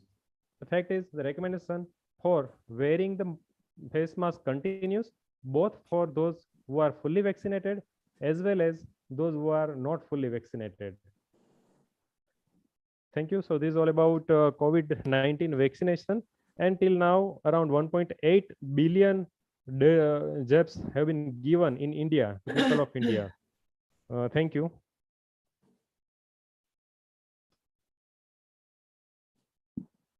Thank you, Dr. Viren. It was indeed very nice. And I hand over the baton to Amita ma'am to introduce the next section. Thank you, Dr. Archana. Now, for the next topic, very interesting topic on the flu vaccine, I would like to invite Dr. Rajshree Buch. It's a very interesting topic because it is very less clearly understood. And despite its proven effectiveness of the flu vaccine, only Technical team, can we have Dr. Rajsi's CV, please? Yes. Only half of the nation is getting immunized with this. So let us understand this very clearly from Dr. Rajsi Buch. Viren sir, can you stop share the slide? Yeah. Please.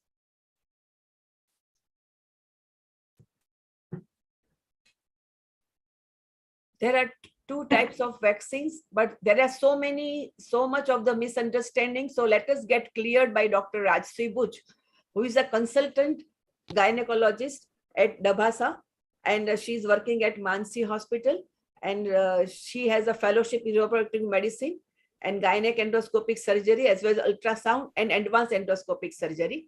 So I invite Dr. Rajsi Buch for the very interesting topic, less understood.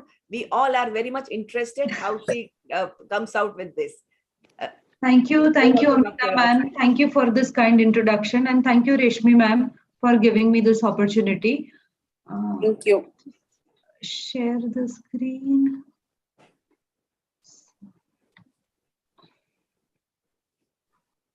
Just a second, ma'am.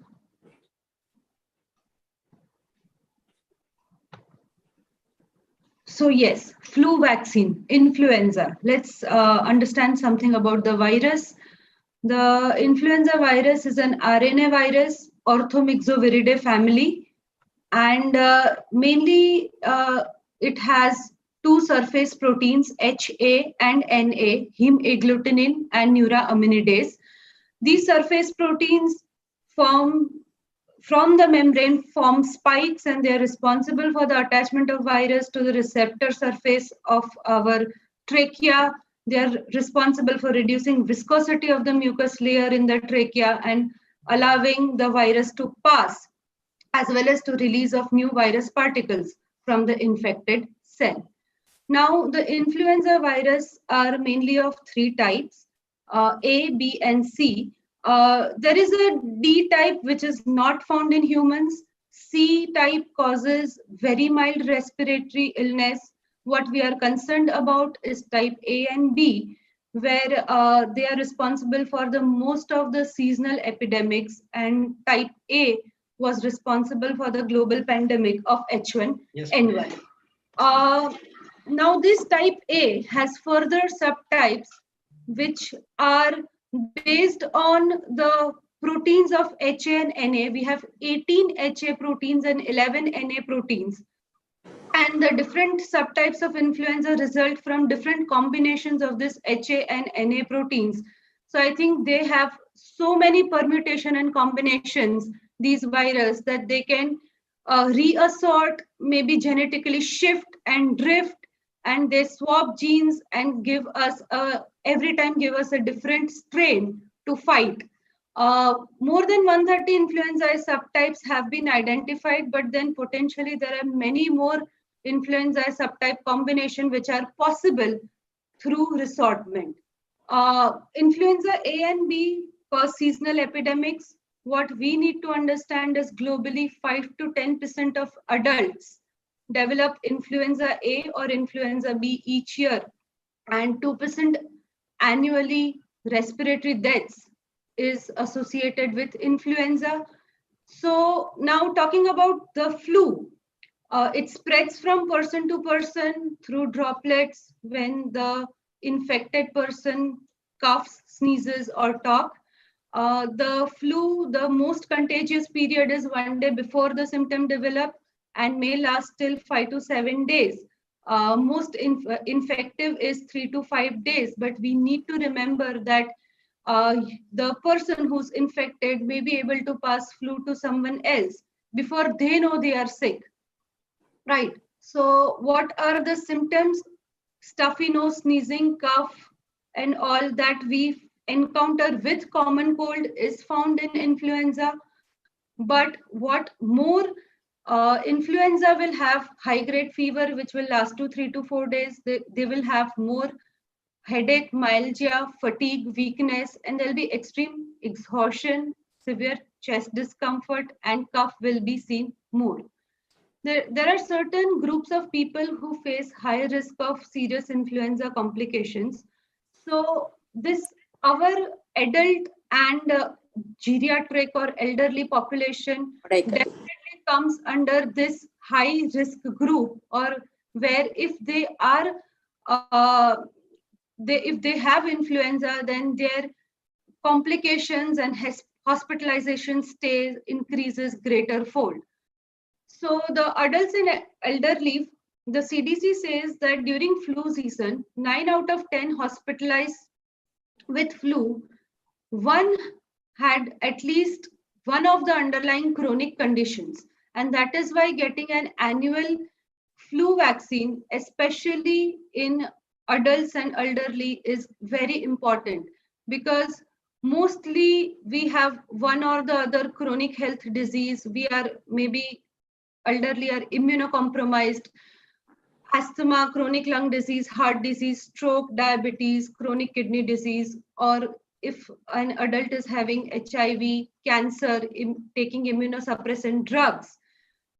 Few adults who are disabled, or there are people who are living in nursing homes and elderly homes, should take their yearly flu vaccine, because if they have taken the flu shot, their chances of getting flu is going to be less, and even if they get flu, their chances of getting it seriously or getting it, their chances of getting them into complication is going to be very less. Now the vaccine, the types of vaccines, influenza vaccines available, live vaccine and inactivated vaccines. For inactivated vaccine, we have whole virus, split virus vaccine, and subunit virus vaccine. Whole and split virus have a little bit of virus particles and protein matrix in them, whereas the latest third generation Influvac Tetra that we talk about just have surface antigens, that is HA and NA. So these first generation and second generation vaccines, that is the whole and split vaccines, because they have these matrix protein and lipid membrane, they have more chances of reactogenicity, and they have more chances of vaccine site pain, swelling, redness, more chances of patient having fever after vaccine, whereas the chances of patient having fever or any local adverse reaction or any other reactogenicity is very less with subunit vaccine, and the subunit vaccine has a similar immunogenicity as split vaccines. So Influenza Tetra, when to take? Every year new flu strains develop, therefore it is recommended to take the latest strain, latest vaccine every year. How to get vaccinated? Your doctor, it comes in a pre-filled syringe, glass syringe. It has to be taken, the dose is 0.5 ml, route is intramuscular.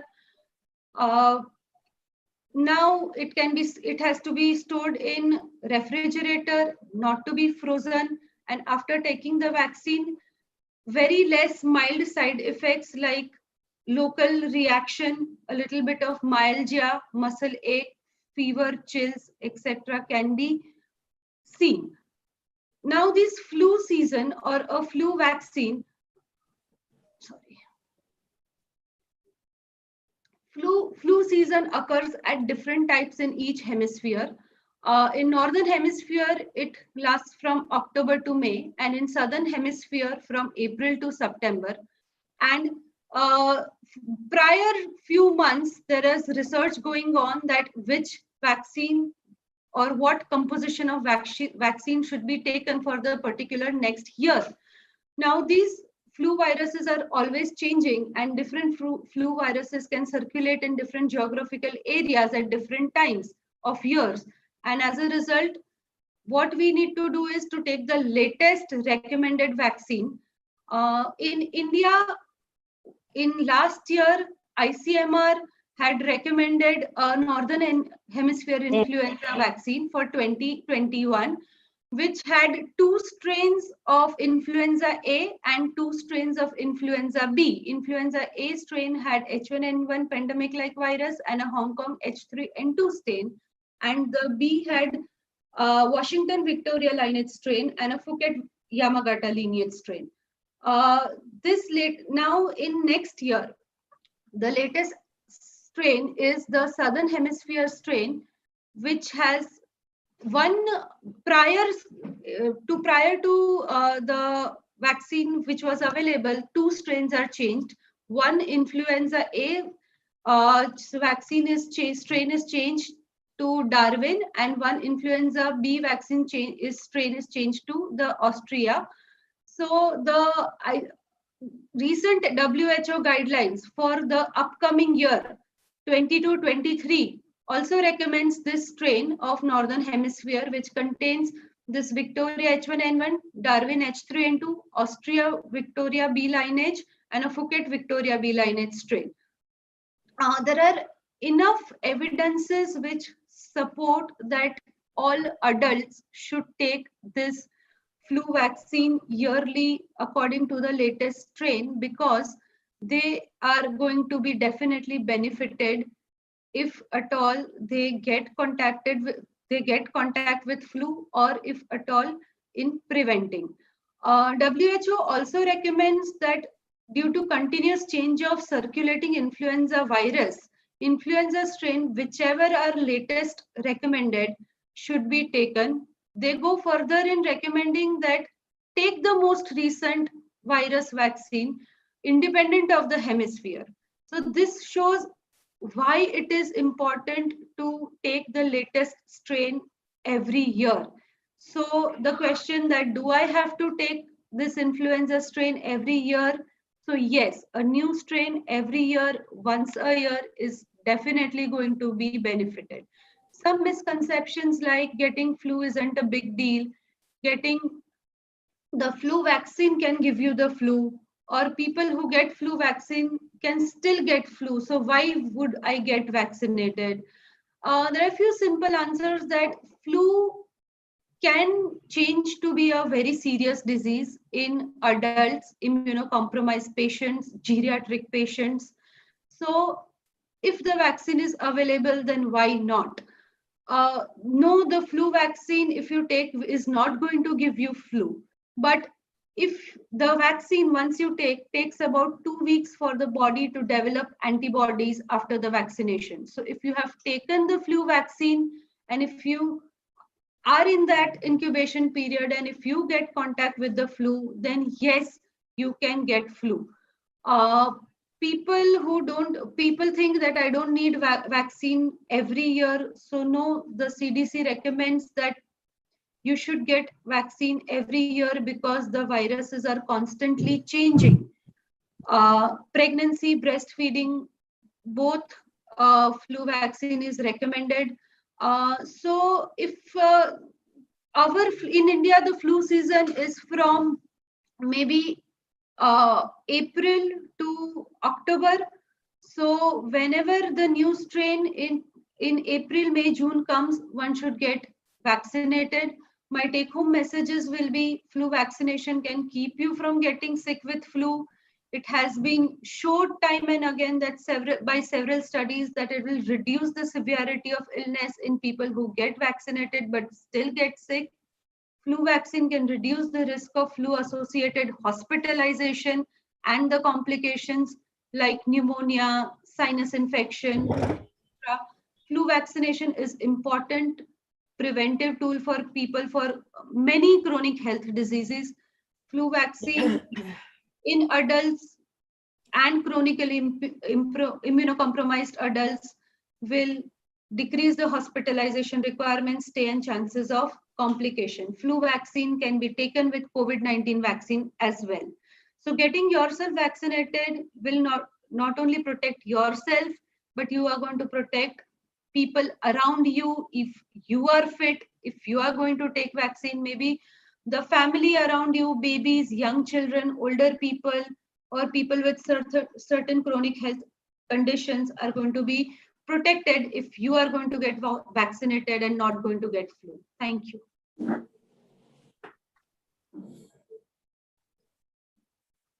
Thank you very much, Dr. Rajsi. Very nicely presented. And so many misconceptions have been clarified about the flu vaccine. I think Dr. Preetiben wanted to make some comments about flu vaccine. Is she around? Yes, Madam? yes. I just wanted to say, I have a question with all my audience. Do you all take flu vaccine every year or not? I will start. I take it. So it's my request, those who heard it, and they can very well counsel their patients also, their family members also, because in our family every year, we all members take flu vaccine. And I told my children that it is a yearly gift to you all. Because this is my Very opinion. nice message given, ma'am. Very nice rightly thing. said, madam. Before COVID, I used to take as a healthcare worker, but now I make sure that my parents and my grandparents at least take it. And I will again take it. I had documented Streptococcus B influenza twice. In the last Sogok, I could not come. Madam yaad hoga, I had a very bad tonsillitis, laryngitis. So because at that time was a season for swine flu and I was exposed to a patient 7 days back. I got my throat swabs done and it was a Streptococcal B influenza. Twice I've got it. So now I take. So now without wasting time, we'll move on to Chaitali. So I will invite Dr. Rama. And one thing, all our pregnant patients should also be advised. Yes, yes. Many patients refuse, but then also we should in a advise. presentation, but I said since this is Menopause Society, we will not talk about it. So Amitaben can invite her for flu in pregnancy. No, but midlife people now getting pregnant. You are right. Yeah, so I tell everyone that it is my protocol. If you want to deliver with me, you have to take it. So I make it as a compulsory for everyone. That's very nice. Once you make it a law, it is followed. Yeah. Chaitali has to leave by 5, so we'll move on. Yes. I welcome Dr. Chaitali. We all know her very well. Dr. Chaitali has done her MD and she's an CIMP certified practitioner. She's a consultant gynecologist working at the Kalpana Uma Clinic and Naomi Women's Hospital, a very active member of BOGS. And she's an avid trekker and a sports person. So I welcome Dr. Chaitali to deliver her talk.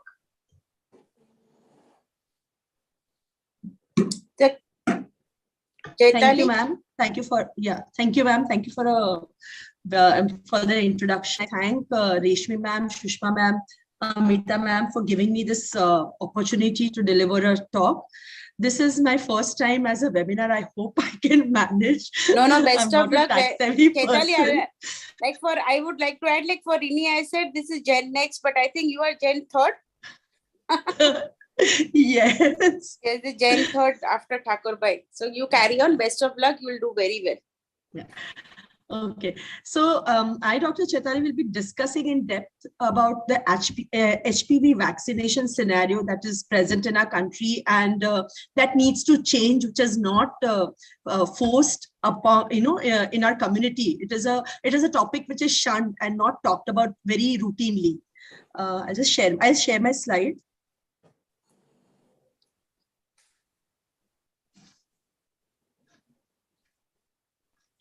So cervical cancer is one of the most common cancer among women, and it is a major global public health problem. Can I change the slide? More than 85% of the global burden of cervical cancer occurs in the developing country, India being one of them. In the past 2 decades, there has been a substantial progress in our understanding of the natural history of the cervical cancer. And we have understood that HPV or human papilloma virus, one of the most frequently transmitted sexually transmitted infection, it has been identified as one of the main cause of invasive cervical cancer. It affects around 50 to 80% of sexually active women once in their lifetime. And most of the women are affected in their early teens or the early 20s or 30s. Seeing this slide, we can see that it is the second most common female cancer, and it affects mainly in the 15 to 44-year age group, the cancer developing later. The cases that happen annually in India are around 96,000, with around 60,000 cervical cancer deaths.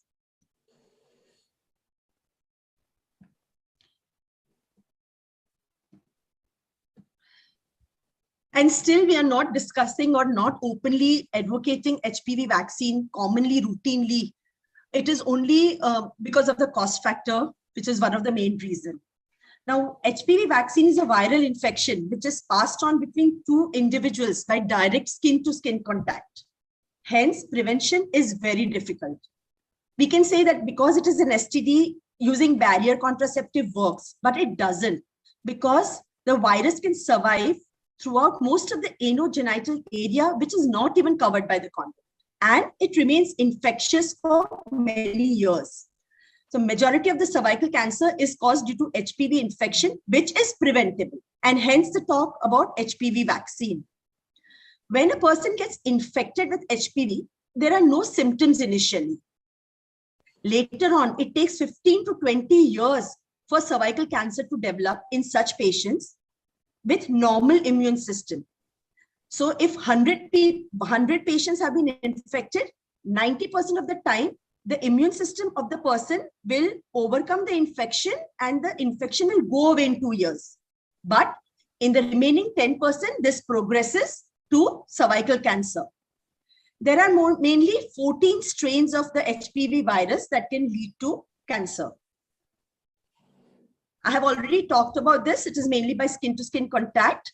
So the factors which increase the chances of HPV infections are increased number of sexual partners, unprotected vaginal, oral, or anal sex, person having weak immune system, because in these patients, the chances of progression to the disease is very fast, and having a sexual partner who has an HPV infection.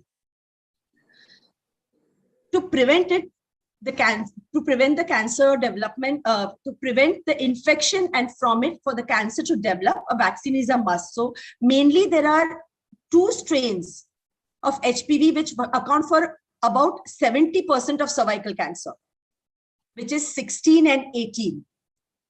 And 95% of anal cancer is caused mainly by HPV 16 strain.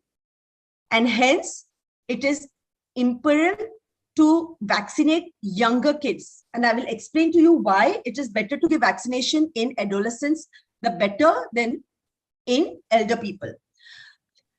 How many types of vaccines are mainly available? There are mainly 3 types, one of which is not available in the market, but I'll just talk about it because it was available till recently. Gardasil, which is a quadrivalent vaccine, which is against 16 and 18 strain, which causes 80% of cervical cancer, and 6 and 11 strain, which causes genital warts. Cervarix is a bivalent vaccine against 16 and 18 strain. And recently, in 2021, Gardasil 9 has been introduced in India. It's a nanovalent vaccine against 9 strains. So we know that if the vaccine is administered prior to HPV infection, then it works better. And hence, WHO recommends vaccinating girls between 9 to 14 years of age before they have started their sexual activity. The site of administration would be intramuscular, deltoid region of the upper arm, or higher anterolateral area of the thigh. It comes in a 0.5 ml pre-filled syringes. It has to be stored in a refrigerator between 2 and 8 degrees and not to be frozen and to be protected from light. Doses. Now, doses of the vaccine depends on which age group you're going to give the vaccine. If the vaccine schedule has been started before the 15th birthday, 2 doses are recommended. But if the vaccine schedule has been started after the 15th birthday, then 3 doses are recommended. And the interval of the 2 doses is first dose at 0, second dose is 6 to 12 months after the first dose. Hence, minimum 5 months of interval is compulsory between the first and the second dose. Now, what if the second dose has been given earlier by mistake, or a person didn't know the first dose date and took the second dose earlier? Then the third dose should be given a minimum of 5 months after the first dose and 12 weeks after the second dose. Hence, in such cases, the patient should receive 3 doses of vaccine, even if the schedule has been started before 15th birthday.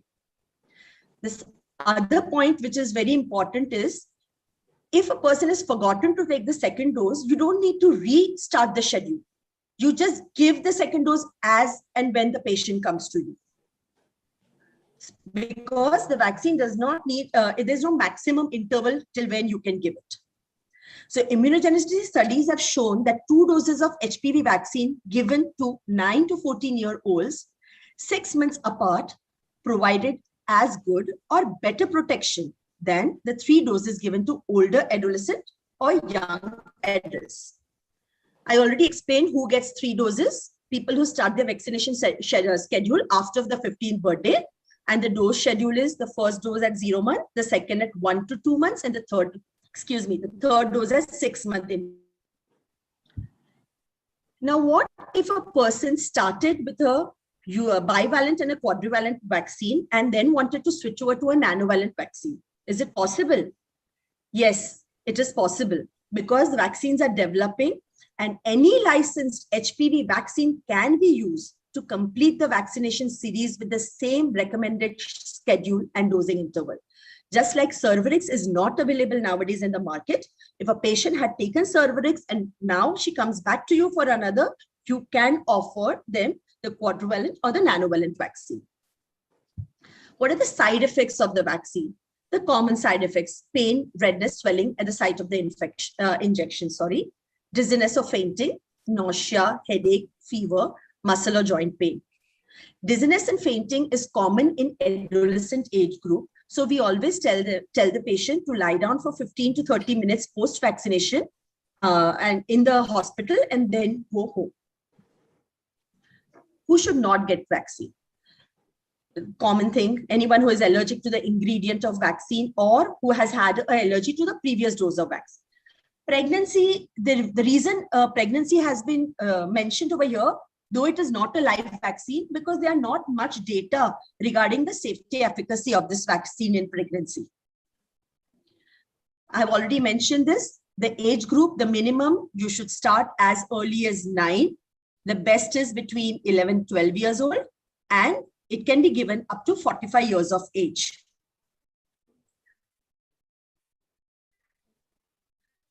Now, if a person comes to you and is infected with HPV vaccine, infected with HPV virus or has cervical cell changes, would you recommend this vaccine to that person? Yes. The reason being that cervical cancer is caused by 14 strains, as we talked about.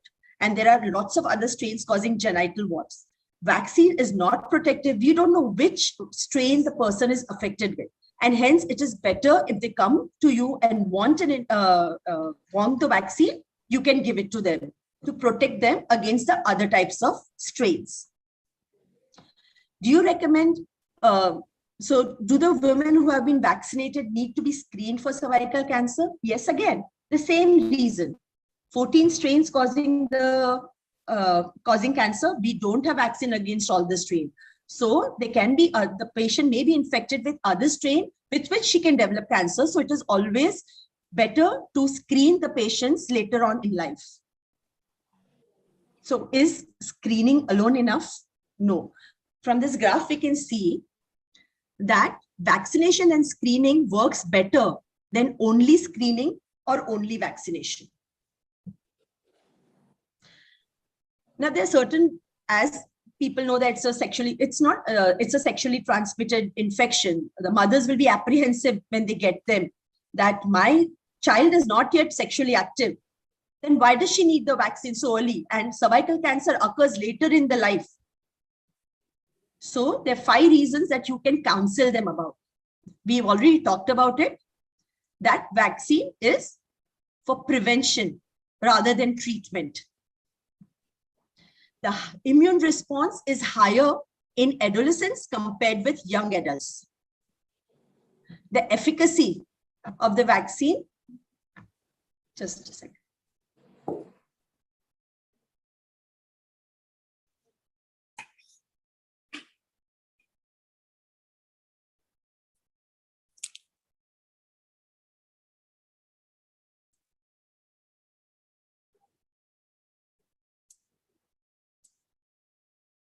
Can give high possible efficacy as talked earlier.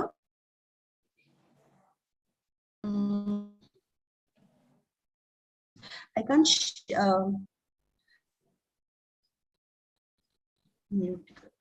Okay. There's high risk of HPV infection even with the first male partner.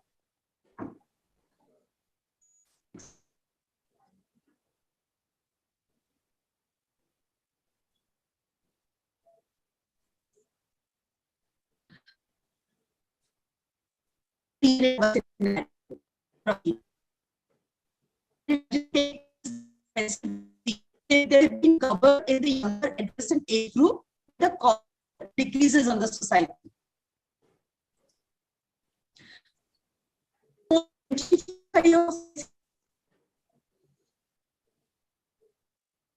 Why do I need the vaccine?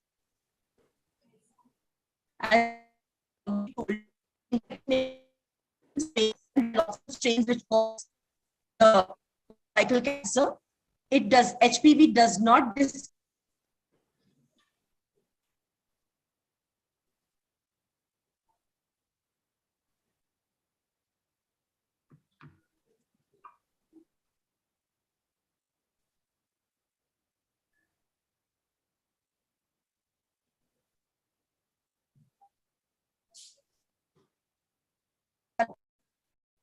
Hello? Hello? Chetali? Could you hear me? Yeah, now we can hear you. In between, there was some disturbance.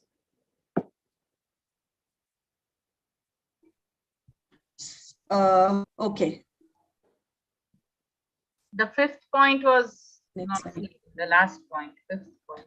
Which point? The fifth one.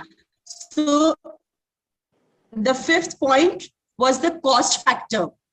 Okay. The HPV vaccine is it's expensive. So in our scenario, when the patients have a problem with the socioeconomic status, it's better to tell them that the earlier you take, it's better because then the vaccination schedule gets over in 2 doses rather than 3 doses. Okay. And for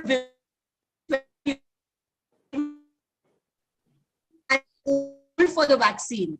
So to tell them that you have to counsel them, as we talked earlier, that you infected with one strain, and if you have not taken vaccine, it is better to take than not take. Okay.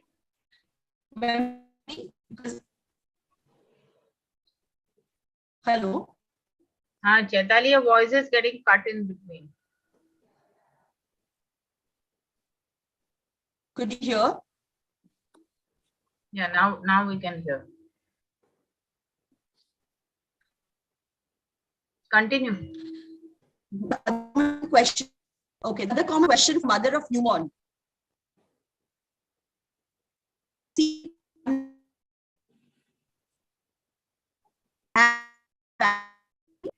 It can be given to women who are lactating. Okay. So patients it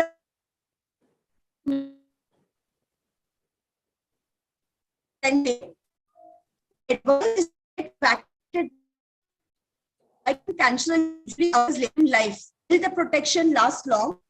From the studies which have been done, there is 100% efficacy for 14 years post the second dose of the vaccine.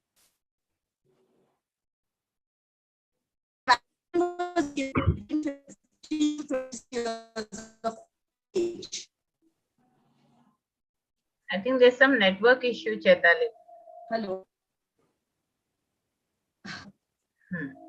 Do you see the slides, ma'am? Yeah. I think you have to go to the previous slide before the thank you one.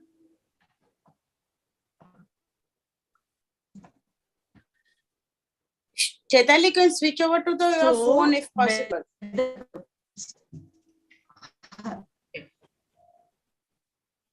I'll do it. You can switch over to your phone.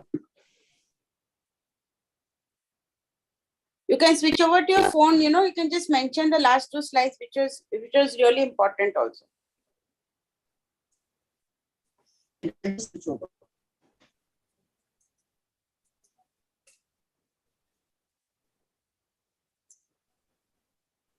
So, Varsha Ben, are there any questions in the chat box? While Chaitali is trying to sort out her network issues, can I have Dr. Padmaja Pipala to have some expert comments for the vaccination program? Padmaja? She's left. No, Okay, no. Bhakti Madam and Preeti. Padmaja, are you there? Padmaja is there. So, Padmaja, can we have your expert comments on the immunization schedule for the elderly? She has to unmute herself. Padmaja, please unmute yourself. Yeah. Okay. Yeah, Audible? yeah. Yes. Always an ounce of prevention is equal to a pound of cure. So preventing a disease is much, much better than having any treatment for that disease. But before I conclude, I would ask a few questions to Dr. Rini. Is she around? Yes, Dr. Rini? Yes, ma'am. Yeah, you have given us a very detail about the vaccination, the other vaccinations in midlife, but I would want you to just give it in brief. Like if a lady of 50 comes to you, she does not have any comorbidities, she is not immunocompromised, what is the thing, what the cafeteria will you give her? What will you recommend to her? She is not an immunocompromised woman. Yes, ma'am. First of all, if in India, I'll be discussing each vaccine. In India, we know that most of the people are exposed to hepatitis A. So I'll go with the WHO protocol that it is not required. No, excuse me, Dr. Rini, just say which vaccines to be given to her. Suppose she comes and sits in my cabin and she says, I want to immunize myself. I'm 50 with so and such a thing. So what do you recommend for me? Just a list I want. 1, 2, 3, 4. Yes, ma'am. Tetanus, diphtheria, acellular pertussis booster dose is to be taken every 10 years. So that is to be advised. The other one is hepatitis A. If not exposed, then it is to be given. Hepatitis B, up to 65 years, we can give. If not immunocompromised, then WHO recommends it to herpes zoster also. So it is to be taken. I would not recommend MMR and Varicella Vaccine and Pneumococcal Vaccine only if specific indication. No, okay, to summarize, sorry, ma'am. I think pneumococcal should be taken after the age of 60. There is no question that one should be has some immunity problem. Right. That is for the safety. Right. To summarize, we will take a typhoid vaccine, we will take Tdap, we will take influenza and COVID, of course, and then hepatitis A and B, depending on, most of us would have got hepatitis A earlier. So depending upon the requirement, you will have to tell all this. So this list is ready. The next question I would ask Dr. Viren is, now the booster dose, if I have taken Covishield earlier, and now I have an exposure to Covaxin, I'm not having Covishield in stock. Can we take a booster of Covaxin instead of Covishield? Yes. As a booster. Yes, Dr. Viren? Viren, unmute yourself. ले सकते हैं नहीं? हाँ तो recommend कर रहे थे ना मैडम बीच में mixed vaccine low. Mixed vaccine. Okay, you move on to the next speaker. I just call up Viren. Yeah. Now this is to Dr. Chaitali. She is left or she's around? No, she's around. I'm there. Sir Chaitali? Yes, ma'am. See, you have said that the vaccine definitely can be given from 9 to 45 years. 14. Okay. So suppose from 14 to 45. Suppose a lady comes to you at 35, she brings her daughter for the vaccination and she asks you, can I take it? So you would say, definitely you take it. But what is the percentage of prevention for her? That they want to know. So, ma'am, the percentage I'm not sure, but the prevention is much less because you have to counsel. So what they have mentioned on, in the literature is that post 25 years, from 26 years to 45 years, counseling is mandatory. So if a patient comes to you, she needs to know that there is a vaccine available for cervical cancer prevention. It is not going to be as effective as if you had taken it in your younger age before, in younger age between 9 to 14 years. But in our case scenario, where most of the patients don't come for follow-up for cervical cancer screening, it is better to offer it to the patient, telling them the disadvantages of taking it later. Disadvantage is only that it will be less effective. It will less effective. Yes, that is what. But I want to add one thing to you all. I had one patient from Nigeria. She told me that in African country, they give only 2 doses, even to the elderly women. Whenever they walk down after the counseling, that they get convinced that they want to take the Gardasil vaccine.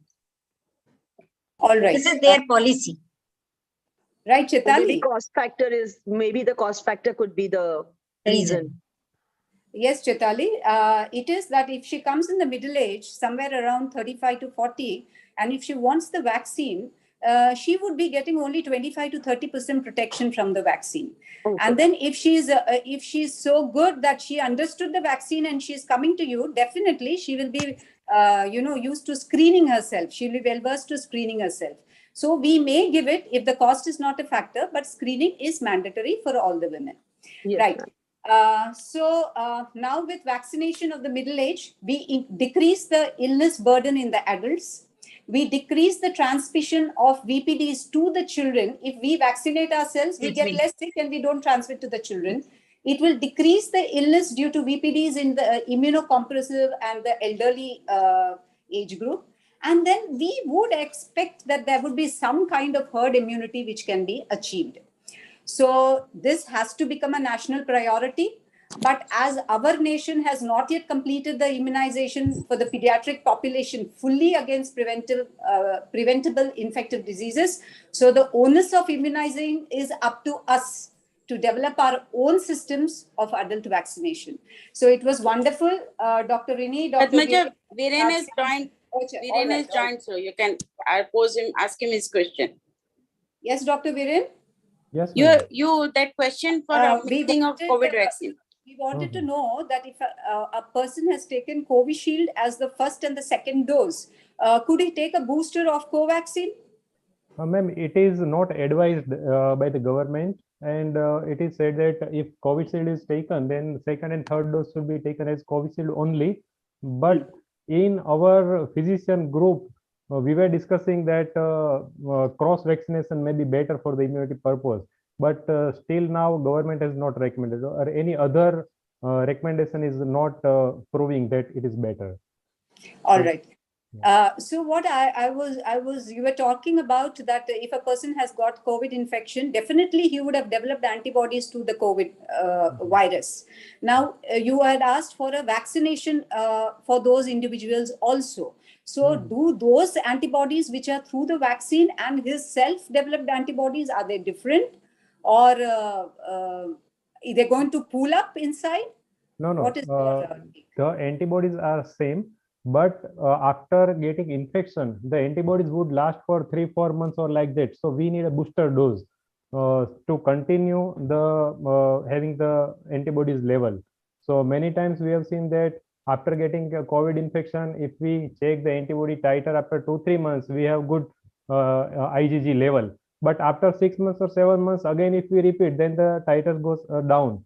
So booster doses are needed, and for booster dose to having the good amount of immunity, IgG. And for the booster, after having a COVID infection, when do you recommend a booster? After how many months? After 2 months. All right. Okay, it was wonderful, Dr. Viren, Dr. Rajsi, Dr. Chetali, and Dr. Rini. So I think we got a very good insight about vaccines in middle age. Thank you, Dr. Rashmi. Thank you, Padmaja. I think you are not in Baroda and still you joined for because I requested you. So thank you. Bakshi Madam, would you like to add your closing remarks to the webinar? The cherry on the cake. Yes, Reshmi. I just calculated that I am more than 60 and I have 5 vaccines to take. You might as well start now from tomorrow. Even all of us have to take. I have not taken. I mean, I was thinking that tetanus and diphtheria is something which we don't have to take. Pregnant ladies are the one who has to take last. But Tdap 10 years has, Rini has said very nicely that Tdap has to be taken now at the if you are 60 plus. So it's true for flu and varicella. Like you go for titer, and if titer is low, then to prevent, you might have to take it again. One thing is good that measles, mumps, and rubella, because those who are born after 1956, they only have to take MMR booster. So I was born in 1956, so I don't have to take. So that's an advantage here to me. And pneumonia and other things. Typhoid, very nicely said by Padmaja. And Chaitali, your presentation was really good, and it has opened up many things which were not known about HPV. It was good. But HPV 60 plus, I don't have to take that much. My question to Chaitali is, should we vaccinate the boys also with the nanovalent vaccines it contains, because many types of warts are also common in this boys also. So my question is that. Chaitali. I think she's left. She had to join somewhere at 5. So, I will take this thing because in the pediatric immunization program, HPV vaccine is actually recommended for both the boys and the girls, considering the history of these HPV cancers in the boys also. So, in the pediatric immunization program, it is there. But in the adult immunization program, if parent can throw some light, but do you recommend HPV vaccine to any adult men, or maybe the skin, any dermatologist may be able to help us? Viren, you have any knowledge? Any idea about, not in a physician group? So probably skin specialist can say, but at least in the pediatric group, both the boys and the girls both are given the HPV. It is recommended to give the HPV vaccine. If in the it is not mentioned that you consider it as one of the vaccinations in the schedule, in the guidelines. It's an optional vaccine for the boys actually. So now to conclude here, I will thank each and every participant. Many of them were first time participate in a webinar. They didn't have the CV PPTs ready, but I made everybody, requested everybody to make one. And so thank you for complying with my wishes and instructions. And thanks to all the participants, the chairpersons, both the guests of honor, and Walter Bushnell for giving us a platform. Thank you, everybody. And now I hope we meet all of you during the IMSCon 2022, and hope everybody registers. And we'll have physical CMEs after the IMSCons from Menopause Society Vadodara. So bye to everybody. Thank you, ma'am. This is Ranjit, ma'am, marketing head with Walter Bushnell. So I want to thank you all for giving us an opportunity to getting associated with this lovely webinar. Looking forward for you all to meet an IMSCon Baroda. Sure. You people are coming down to Baroda? Yes, we are participating. Sure. I know you are participating, but I think you are not based in Baroda. No, right? we are based out. I am based out of Gurgaon. I will be dropping down to Baroda. Yeah, so that's what I said. You're coming to Baroda, na? Okay, see you next. We meet. Everybody will meet physically during the IMSCon. Give us an opportunity, ma'am, to get associated such kind of scientific. Sure, definitely. I'll think of some other out of the box topic. Sure, ma'am. Thank you. Have a lovely evening ahead to all the esteemed panelists. Bye. Thank you, ma'am. Thank you, ma'am. Bye.